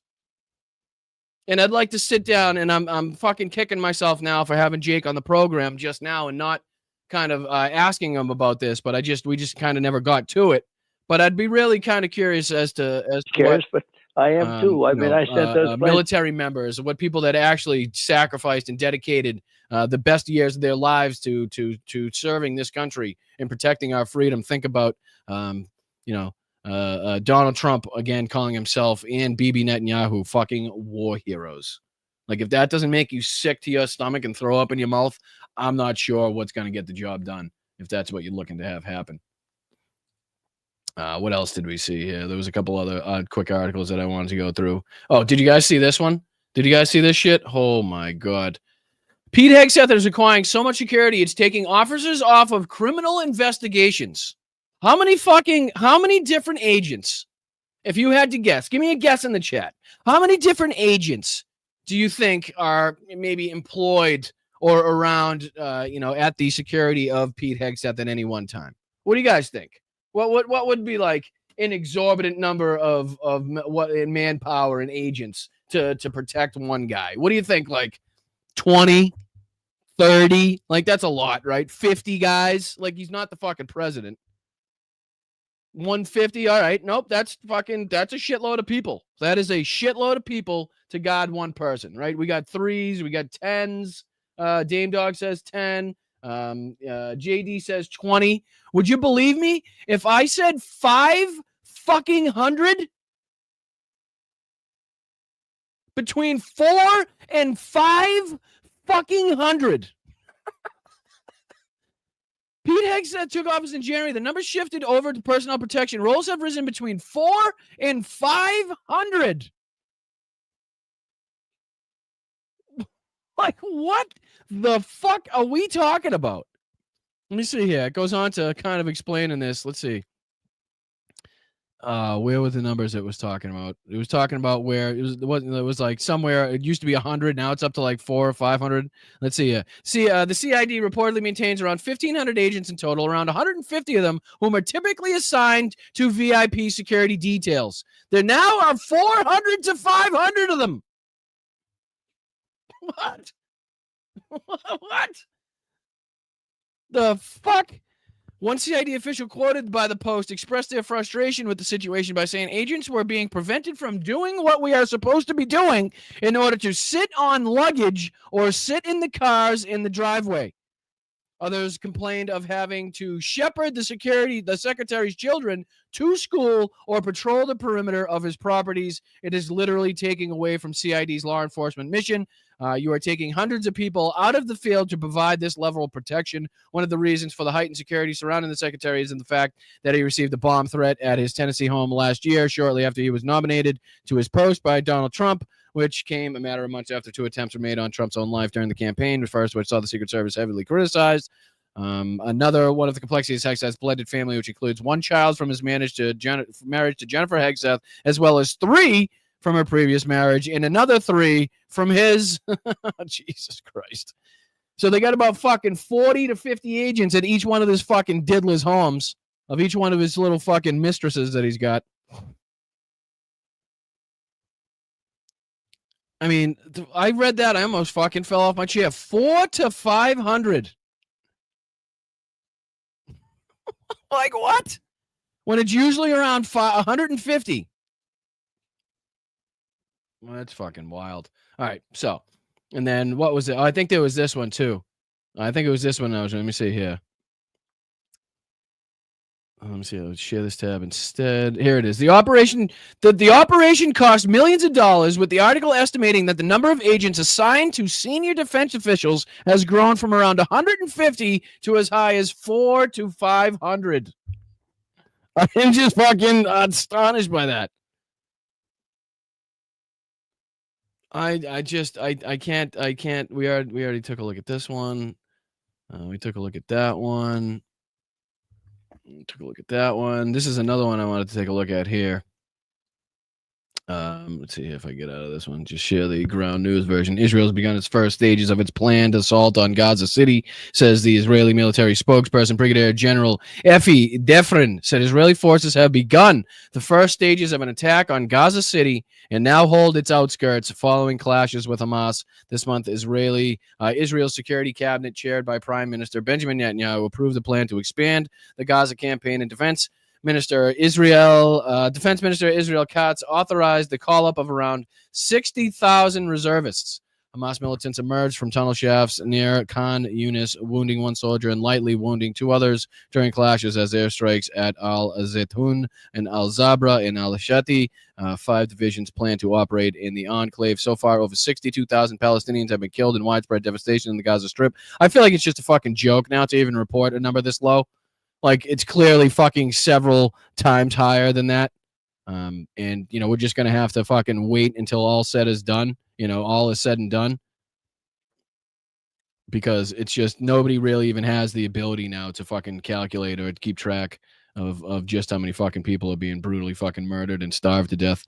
Reserve soldiers were not expected to report until September, allowing Arab mediators to produce truce talks, as Hamas accepted a 60-day ceasefire proposal despite pressure from Finance Minister Bezalel Smotrich and far-right coalition members to reject truces and pursue annex plans. So the plans of the final assault, the final solution of Gaza City are underway, says the Israeli military spokesperson. Again, another 60,000 reservists called up. The outskirts of the outskirts of Gaza City are now being held supposedly by Brigadier General Efi Defrin. So, a little something to report there. Let me see. There was a couple more things that I wanted to show here as well, because I'm a little bit under time. Oh, this is something that I showed with Jake, which I fucking found just utterly hilarious. Let's see. There was also one other thing that I wanted to show. I think, let's see here. That struggles, James here, drunk. Oh, this was pretty funny. I don't know if you guys saw this. Let's see. I'll see if I can show you this real quick. Check this out. You see Dr. Phil filed for bankruptcy? Check this out. Ready? Seen here looking like he's seen hell, he knows it's real, and he can't wait to get there. Was on Bill Maher yesterday talking about his ICE raids and got absolutely humiliated. Now, if you don't know, Dr. Phil started a TV network that was funded by Let me see if I can just Christian. I'll kind of skip ahead to the clip where he, and again, not to give Bill Maher any flowers in this one because fuck Bill Maher, but he does get Dr. Phil pretty good with this one. I don't know if you guys saw this. I think this is from a few days ago. So check this out. Bill Maher, say what you will about him. He kind of just bitch smacked Dr. Phil on live TV. Here it is. Why are you going on these ICE raids? I don't understand that. You're a guy who we know for so many years who has been working to put families together, to bring families who are apart and heal them. And now you're going on raids with people who are literally separating families. Explain that to me. That's bullshit.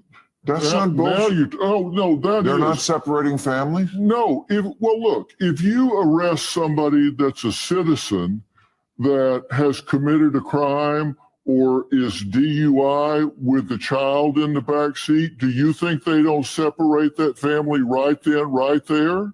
But that's not what's going on. Of course they do. Of course. Hold on. Just to show you as to why he's latching on to Donald Trump now, why he's latching on to MAGA, right? Seems like Dr. Phil's having some fucking financial woes here. Dr. Phil's Upstart TV network abandons its Chapter 11 case. Couldn't pay the legal fees, needed to remain in bankruptcy. So I don't think things are looking too good for old Dr. Phil, which is again another reason why he's probably diving headfirst into Donald Trump's asshole, because he thinks there's a fucking a money train, a money printer go brrr, somewhere behind Donald Trump's ass, when apparently he's just getting shit on left and right. With mask on. Yes. Well, let me tell you why they have their mask on. Because they're fucking bitch ass pussy punk losers that are being used as political pawns by a fascist fucking authoritarian government, and they like the power that they've been given. They like brutalizing citizens. They like going around and punching people in the face and yelling that liberals fucking ruin this country, because they're fat, out of shape fucking losers. That's why. I don't see, again, judges, prosecutors, fucking anybody else in the federal government rolling around with a fucking mask on that fears for what they do and what their fucking job entails and has them do on a day-to-day basis. You bald son of a bitch. Have legislators who passed laws about immigration. All right, I can't tell. I'm sorry. I can't tell with the slowness. I know he's probably doing that to avoid the copyright. To avoid the copyright on it, but I can't. I'm sorry. Let me see if I go back here. And what the fuck is Stephen A. Smith doing up there? Who gives a fuck what Stephen A. Smith has to fucking say about politics? But this is something that I was laughing at. I showed this on the screen with Jake earlier. Russia insists on role in Ukraine security talks, downplays Zelensky summit. And there's actually a New York Times article talking about how Russia is demanding having a place in these security talks, even post-war Ukraine, which is just fucking outright asinine, just fucking insanity at its finest, that you get to attack a country, kill tens of thousands of people, take over land illegally, and then you think you get a say in that country's fucking security guarantees moving forward? Are you fucked? Are you fucked in the head? Like, I know you are, but you have to be in order to even think that's a remote possibility or something that should even be fucking contemplated. I mean, it's just fucking out of control that should happen. Out of control. Let's see if we can. What else is popping off right now? We got a couple minutes to kill here. Any good clips that you guys have seen? Any good clips you guys have seen that I could play here? Let me see. Let's see if I can pop up in the old tubes of you. See if there's any good clips we could roll up in on. Yeah, I've been diving deep into the old World War II documentaries again. Diving deep. Let's see here. Is there anything from like the I've Had It ladies? me see what they've been. See if they put out any clips. Because I know they've been diving all over Gavin Newsom lately. Maybe they got something. Let's see. Videos. Any videos lately from the ladies? Let's see. Caroline Leavitt snaps under pressure. Let's see. Trumpers and teeny weenies. JD Vance teaming up with Elon Musk. Trump's latest meltdown sparks major health concerns. Gavin Newsom leaves Fox host in shock.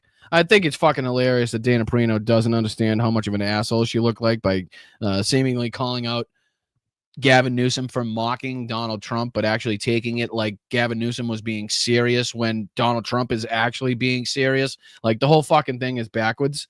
But let's see here. This is from a day ago. This is from 5 hours ago. Let's see if we can just take a look at this quick clip here from these ladies. Oh, sorry, I'm not sharing it yet. Let me see. Share on screen. Oh, I'm only half the screen too. What a jackass. What a jackass. Yeah, let me put this on the screen for you guys.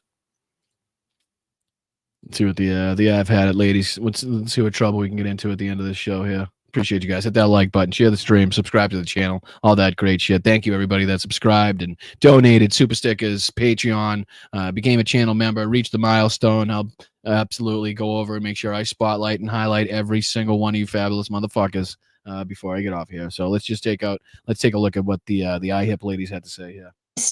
Hypocrite, wannabe Christian spiritual guru named Caroline Leavitt wakes up, looks in the mirror and says, I'm going to go be evil and propagandize for a man that clearly has dementia, who clearly can't put sentences together, who clearly doesn't believe in American democracy. And I'm going to put my Christian cross on and I'm going to go kiss my 95-year-old husband on my way out the door. And I'm going to go lie to the stupid Fox audience from the top of the day to the very tail end. And then I'm going to rinse and repeat. So let's review some of the crazy shit that Caroline Leavitt said in her press conference yesterday. Crackdown. Sure. First, I was wondering if you could clarify something President Trump said. He mentioned getting rid of the slums where criminals live. Was he talking about tents or permanent residential buildings? I mean, 30 going on what? Fucking, she's what, 27 going on 47? Sorry. And then the mayor has expressed an interest in clarifying how much of a focus illegal immigration enforcement is as part of this crackdown. Can you say anything about that? Sure. Third, any preview on the beautification? 3 questions. I'll try to answer all 3 of them pointedly for you. I'll try to lie. I'm going to try to lie in the quickest way possible to all 3 of those questions. I will obfuscate and I will propagandize all 3 of those questions in the best way possible. So let me get to that. When it comes to what you said, and the president said, the slums of Washington, D.C., he's referring to the most dangerous communities, neighborhoods, and streets in this city where, unfortunately, the slums of D.C. at a time where the crime rate's down 30%, these motherfuckers. Violence has ravaged these communities and taken the lives of, again, far too many law-abiding D.C. residents. We know on July 5th of this year, just more than a month ago, a 3-year-old beautiful young girl was shot and killed in her car with her family. Tragically, still not an excuse to release and unleash the federal government to take over the federal fucking, to take over the Metropolitan Police Force and send in fucking armored personnel carriers into the nation's capital.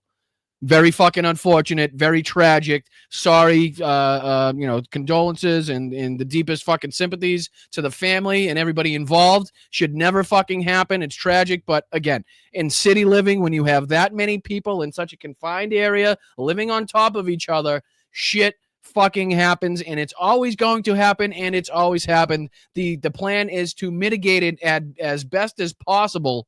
Again, without unleashing the fucking federal the power of the federal government upon its own citizens. In one of these communities, which. Okay. The number one thing that we could do to prevent the 3-year-old's death is to address gun violence. But that party will not address it. They will not address it because they are beholden to the multi-billion-dollar gun industry. And then the same thing, even before Trump, they go around and spew these bullshit talking points. Guns don't kill people. People kill people. And in the United States of America, Caroline, lying, religious, hypocrite, twat, if you care about kids, the number one killer in the United States of America of children are guns. Weapons, So guns, if you care about kids, Caroline, firearms. it wouldn't be taking the most vulnerable, labeling them all as criminals and putting them God knows where. It would be dealing with guns. Second thing you could do is pay people a livable wage. The best crime preventer is lifting people out of poverty. MAGA is interested in neither one of these things. And I want to say, educate and elevate. Educate, elevate in society. Educate the kids, elevate them through society. But Republicans want you dumb, stupid, gullible, unable to discern the truth from fucking fiction. Unable to deem what's real and what's not real, what's propaganda and what's fucking fact. So we need to educate and then elevate people through our society. everybody opposes crime, Caroline. Democrats oppose crime, which is why we oppose your administration. So it's extra rich to have you come out and try to take the moral high ground and lecture people about crime when you work for a dipshit criminal. Kylie, play the next clip. However, one thing that has absolutely not changed is the media's negative and downright false coverage of President Trump and his foreign policy accomplishments. From the beginning of this entire process, he ended World War I, the Civil War, the American Revolution. He ended the war in Siberia, in Thailand, in Rome. He even defeated Napoleon. He's the one that smacked him back when he was in Russia. And it wasn't fucking the Russian winter that got him. It was Donald Trump that ended that war, ladies and gentlemen. much of the left-wing media has been actively rooting against the president of the United States in the pursuit of peace. Initially, the media ridiculously claimed that President Trump was somehow beholden to Russia for even agreeing to... Yes, beholden. You know, for example, his tweet outright saying that NATO is never going to be a possibility for Ukraine. His tweet coming out and saying that Crimea will never be returned to the Ukrainian people. You know, his giving up Alaska's natural resources and the rare earth minerals in the occupied territories of Ukraine. Lifting the sanctions on the Russian aviation industry. Fucking talking about how Ukraine started this war and how they shouldn't have instigated with a country 10 times its size, and that it's on Vladimir Putin and the Ukrainian people to get a deal done. I'd say, yeah, there's a lot of evidence to suggest that fucking Donald Trump is riding the ball sack pretty hard of Vladimir Putin, as opposed to helping in defending and supporting our ally at a great time of need. Right? I'd say there's some evidence to suggest why the media is reporting that there, fucking Caroline. Have a face-to-face discussion with President Putin inside of the United States. The media said President Trump was making a grave mistake by, quote, legitimizing Putin. They were aghast that President Trump would treat another world Large Caroline. Bum, bum, bum. Leader like a world leader. The media relentlessly attacked President Trump and claimed he suffered a, quote, major defeat for not immediately emerging with a final agreement, even though he said heading into that meeting, this was a meeting to listen and to understand how to move. No, what he said heading into that meeting was very specifically that there would be severe consequences placed upon Russia, placed upon Vladimir Putin, if a ceasefire deal agreement was not reached at this meeting. That was very fucking blatant. It was specific. It was asked directly of Donald Trump and answered even more directly by Donald Trump. Severe consequences for a ceasefire. If a ceasefire was not reached. Now, what Donald Trump is coming out and saying that a ceasefire shouldn't even be on the table. What's a ceasefire? Let them keep fighting and we'll just deal with the shit in the background as men and women continue to die on a nightly basis. So what's you see the change there? You see the change in what he said going into this meeting and how his fucking bitch ass taco tits and fucking McCankle's fucking saggy chin is bitching out once again and fucking implementing as it pertains to, again, maybe sanctions, further sanctions, fucking added tariffs, anything he wants to, again, punish Vladimir Putin for not agreeing to the ceasefire he said was going to result in severe consequences if it didn't happen. So do we forget that? Because that was just like a fucking day or two before the meeting, Caroline. I mean, maybe lay off the snacks. I know it can affect the brain and the memory, but maybe just kind of lay off the sweets there. Maybe when Donald Trump gets a Diet Coke, you don't also get one at the same time. the ball forward. All weekend following those historic U.S.-Russia bilateral talks, we listened to clueless pundits on television trying but failing to claim that the president... Okay, stop right there. Where she's talking about clueless pundits, she knows that she's talking about her boss. We all know what happened behind the scenes here. Trump knows he's compromised by Putin. Everybody saw what they saw happened in Alaska. What do you guys think? Actually, I'll play this, and just one more question to you guys in the chat. What do you guys think about Jake kind of lending some credence to what he believes was not the real Vladimir Putin being at this meeting? I got to say, I was a little surprised to hear that. I was surprised to hear Lev talk about that on Hal's show, and I was surprised to hear Jake kind of say that he had on some level believes it may not have been as well.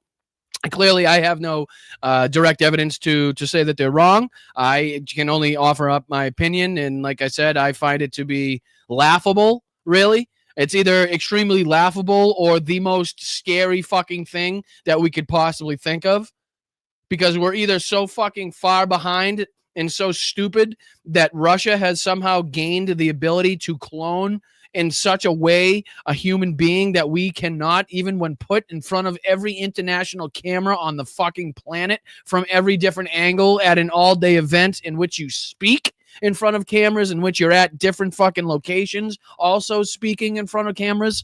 Like, if we can fucking be fooled as Americans, as, the rest of the world, by Russia, having them do that with the fucking handshakes and the walks and the speaking and, the meetings, we got some serious fucking problems. I think we have some serious discussions that we need to fucking undertake if we're in a position where Russia has the ability to fucking put one over on us that fucking much. And again, another reason why I think it's kind of farcical and a little bit ridiculous to suggest it wasn't is that there's no reason, there was no hostilities here. There was no threat of arrest. There was no nothing. It was a secure area, fucking a heavily militarized, secure area with fucking heads of state, the president, and both dignitaries and their Secret Service. Like, there was no reason for them to send a body double. Usually it's sent into areas where they can't 100% control, not on a military base. Again, where Vladimir Putin is kind of moving, or who is supposed to be Putin is moving throughout the crowd very rapidly, doesn't really engage, doesn't stop and engage for too long so you can get a good look at him, definitely doesn't really speak in front of cameras a lot if it's not, you know what I mean? It's like, it's the total opposite of every situation that I would think them to use. There's no reason. I mean, what if something happened? He slipped up and did something fucking, ridiculously, egregiously obvious to everybody. A mask fell off, or the fucking whatever fucking stupid happened. The bodysuit was noticeable or something. Just think of what a scandal that would be on the world stage. Just think of how embarrassing that would be. And just think of what leverage that would give the United States and our allies in this fight, where they're not even willing to say, you know what I mean? It's like, I don't know. I fucking have a hard fucking time believing that there's any reason for them to do so. The downsides are way too fucking much. And again, there was no hostilities, no threat of arrest. He didn't have to come to fucking agree to anything. There was just no reason to send a body double, in my opinion. Again, maybe we'll find out from footage later on, some other evidence to suggest otherwise, but that's just in my, amateur opinion. My take on the matter. I think it's fucking utterly ridiculous for them to send over a body double, and I think it's even more worrying if they have body doubles that fucking good, right? I mean, come on, let's be fucking honest. You could pick somebody that looks similar to Donald Trump. You could pick somebody that may even sound similar to Donald Trump, but you're not getting somebody that looks exactly like Donald Trump that's going to fool people in front of cameras for 6 to 8 hours as he speaks and engages, right? It's just not going to happen. It's not going to fucking happen. No, the people use doubles. I'm not saying that people don't use doubles. Absolutely, that's been known for a fact throughout fucking time that people have used, in governments have used doubles. But again, they're in specific situations where it's not, it's not fucking front and center, and the person isn't it's put in front of the spotlight, and made to speak in front of cameras. I mean, that's a fucking lot of pressure for somebody that hasn't been in that situation. And of course, if it's a body double, they haven't been in that situation many times or for long, right? So, I mean, especially speaking, and it's just not, I don't know. Plastic surgery is, of course, it's easy, but that's not body mannerisms. That's not how to speak. That's not how to function on a fucking 24-hour basis like the person. That's not how to get it in front of cameras and actually fucking maneuver and do everything the exact same. Plastic surgery is, but guess what? I live in Southern California. Now, it's pretty fucking easy to tell when somebody's had plastic surgery. You know, you're not fooling anybody. You're not fucking fooling anybody. You know, I mean, just think of the opinions on ladies and men that have had too much plastic surgery or plastic surgery that is incredibly noticeable. Like, it's not, you're not fooling fucking anybody. It's either noticeable that you've had surgery or noticeable that you fucking aren't the real person. You know, and that's why, again, it's in large crowds where everything's moving fast, where it's probably not international press, but just, you know, local press, where they can get by using these doubles, you know, where they can kind of fucking, you know, move them swiftly through the crowd and kind of give a wave and get them into a car, that type of thing, where it's not fucking an all-day affair in front of, again, every fucking camera in international fucking outlet known to the, you know, human existence. It's just, I don't know. Again, that's just, I'm just giving my opinion. You guys are more than welcome to yours, as is everybody else who has their opinion on this. I'm just kind of giving you mine. But all right, I'm a little bit over time. I apologize. Let me see if I can get into thanking everybody. Let's start with Venmo today. See if anybody shot over $1 or $2 on Venmo, because a buster, you know, $1 or $2 goes a long way. It does. Bust $1 and try your luck. And thank you so much, Thomas and Victoria. Thank you so much, Dame Dog. Thank you so much, Nancy, Robert, as always, Claudia Teague, James. You guys are fantastic in keeping the show running. That is on top of Greg R. with his $2 contribution. Boston Brian knows nothing of tech issues. I wouldn't say nothing, right? I mean, I'm you know, I wouldn't say I've had the most tech issues. I wouldn't say I know how to deal with them either. But I mean, I've had my fair share of tech issues. You know, give me some time. I haven't been around that long. Thank you, Wes, as well. Let's see here, to Captain Jake and all other veterans. Thank you so much. Thank you, Wes. Appreciate you, buddy. Thank you being here for 16 months. I really do appreciate you, dude. Annoyed as fuck is gift 5 memberships to the Boston Brian community. Thank you so much. I hope you're less annoyed now than you were at the beginning of the show. But I appreciate you being here, and thank you for being so generous as to give you know, people in the chat a shot at a membership. So thank you. Thank you, Greg, again. Sounds like our future if we don't win 26. Thank you so much, Greg, for the $2 and the super chat there and the gifted. Thank you so much, Patrick, as always, with the 5 gifted. Please make sure you're thanking Patrick or anybody else that is that donated or gifted memberships to you guys, because, again, that's people coming out of pocket to make sure that the people in the chat are set up with a membership.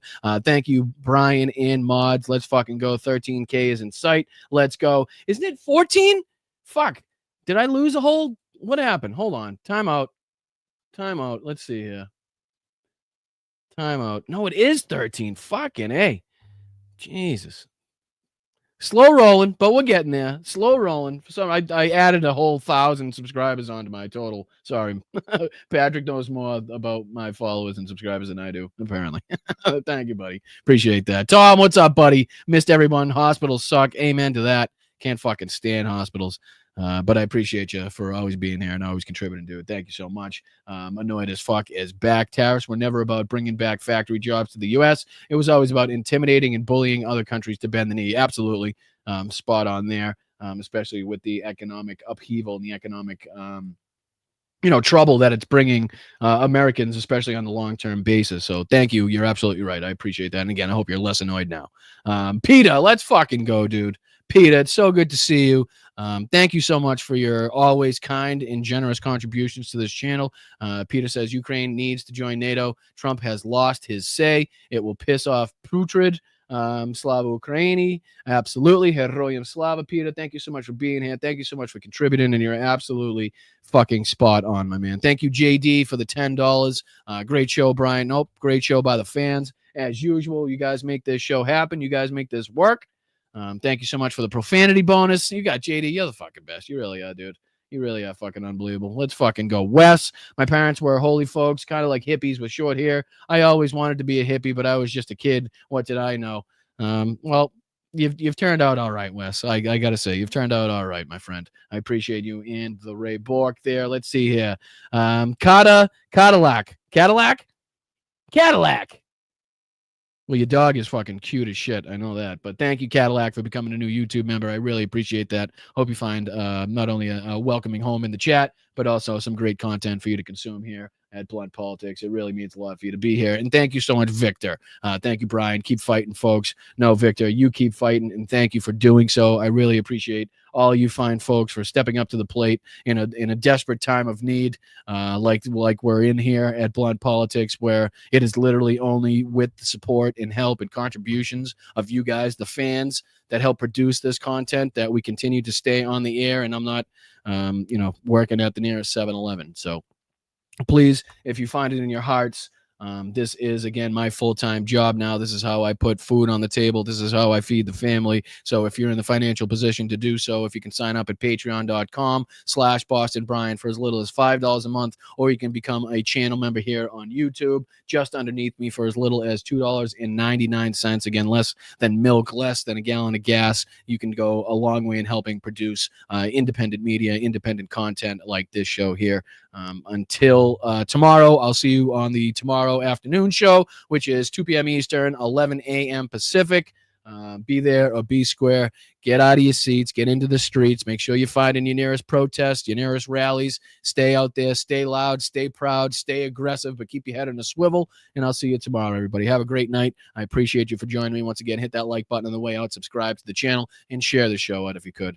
Thank you, as always, to the mods for keeping that chat a safe place for everybody. You guys do a fantastic job, as always. And thank you to everybody else in the chat for doing everything that you do and making sure that this little stream this little podcast that could continues to go. All right. Thank you, guys. I love you. I appreciate you. I'm Boston Brian. This has been Blunt Politics. I'll see you tomorrow. All right, guys. Take it easy. Appreciate it.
Conserved since the time of lobsters, right? There weren't trees around when lobsters first manifested themselves on the planet.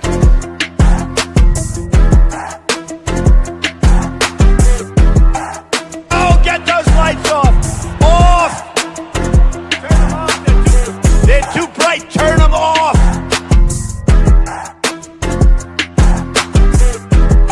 Thanks, Nick. Appreciate you, Nicholas. Thank you so much, dude.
papers. And if he doesn't sign those papers, we won't give him money to put out all his fires.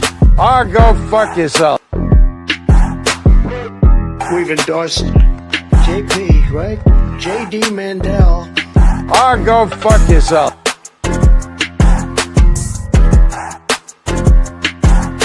Yesterday's a hard word for me. Or go fuck yourself.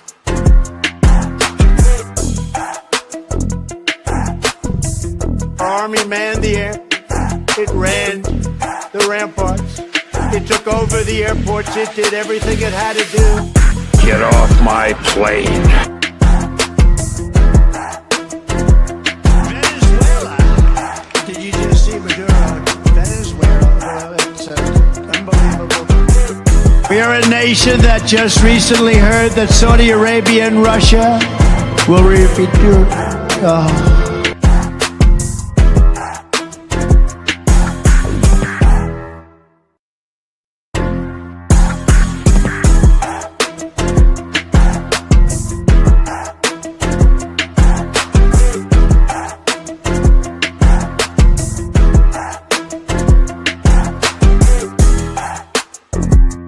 There's a fly. Oh, I wonder where the fly came from. This week it was reported that an illegal and you just look at this, what's happening.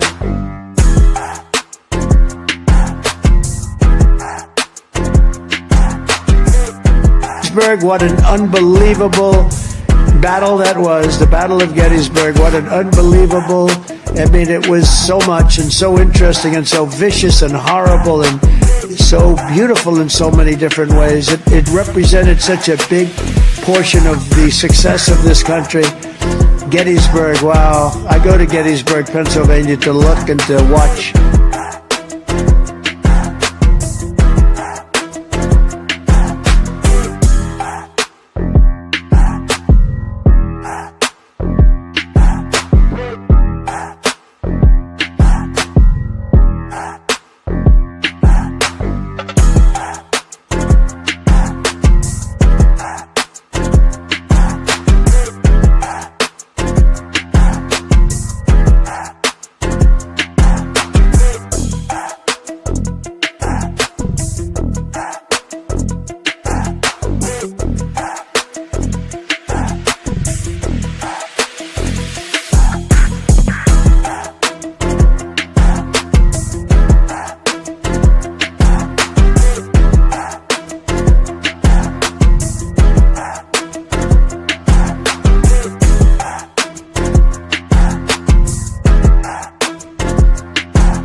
The big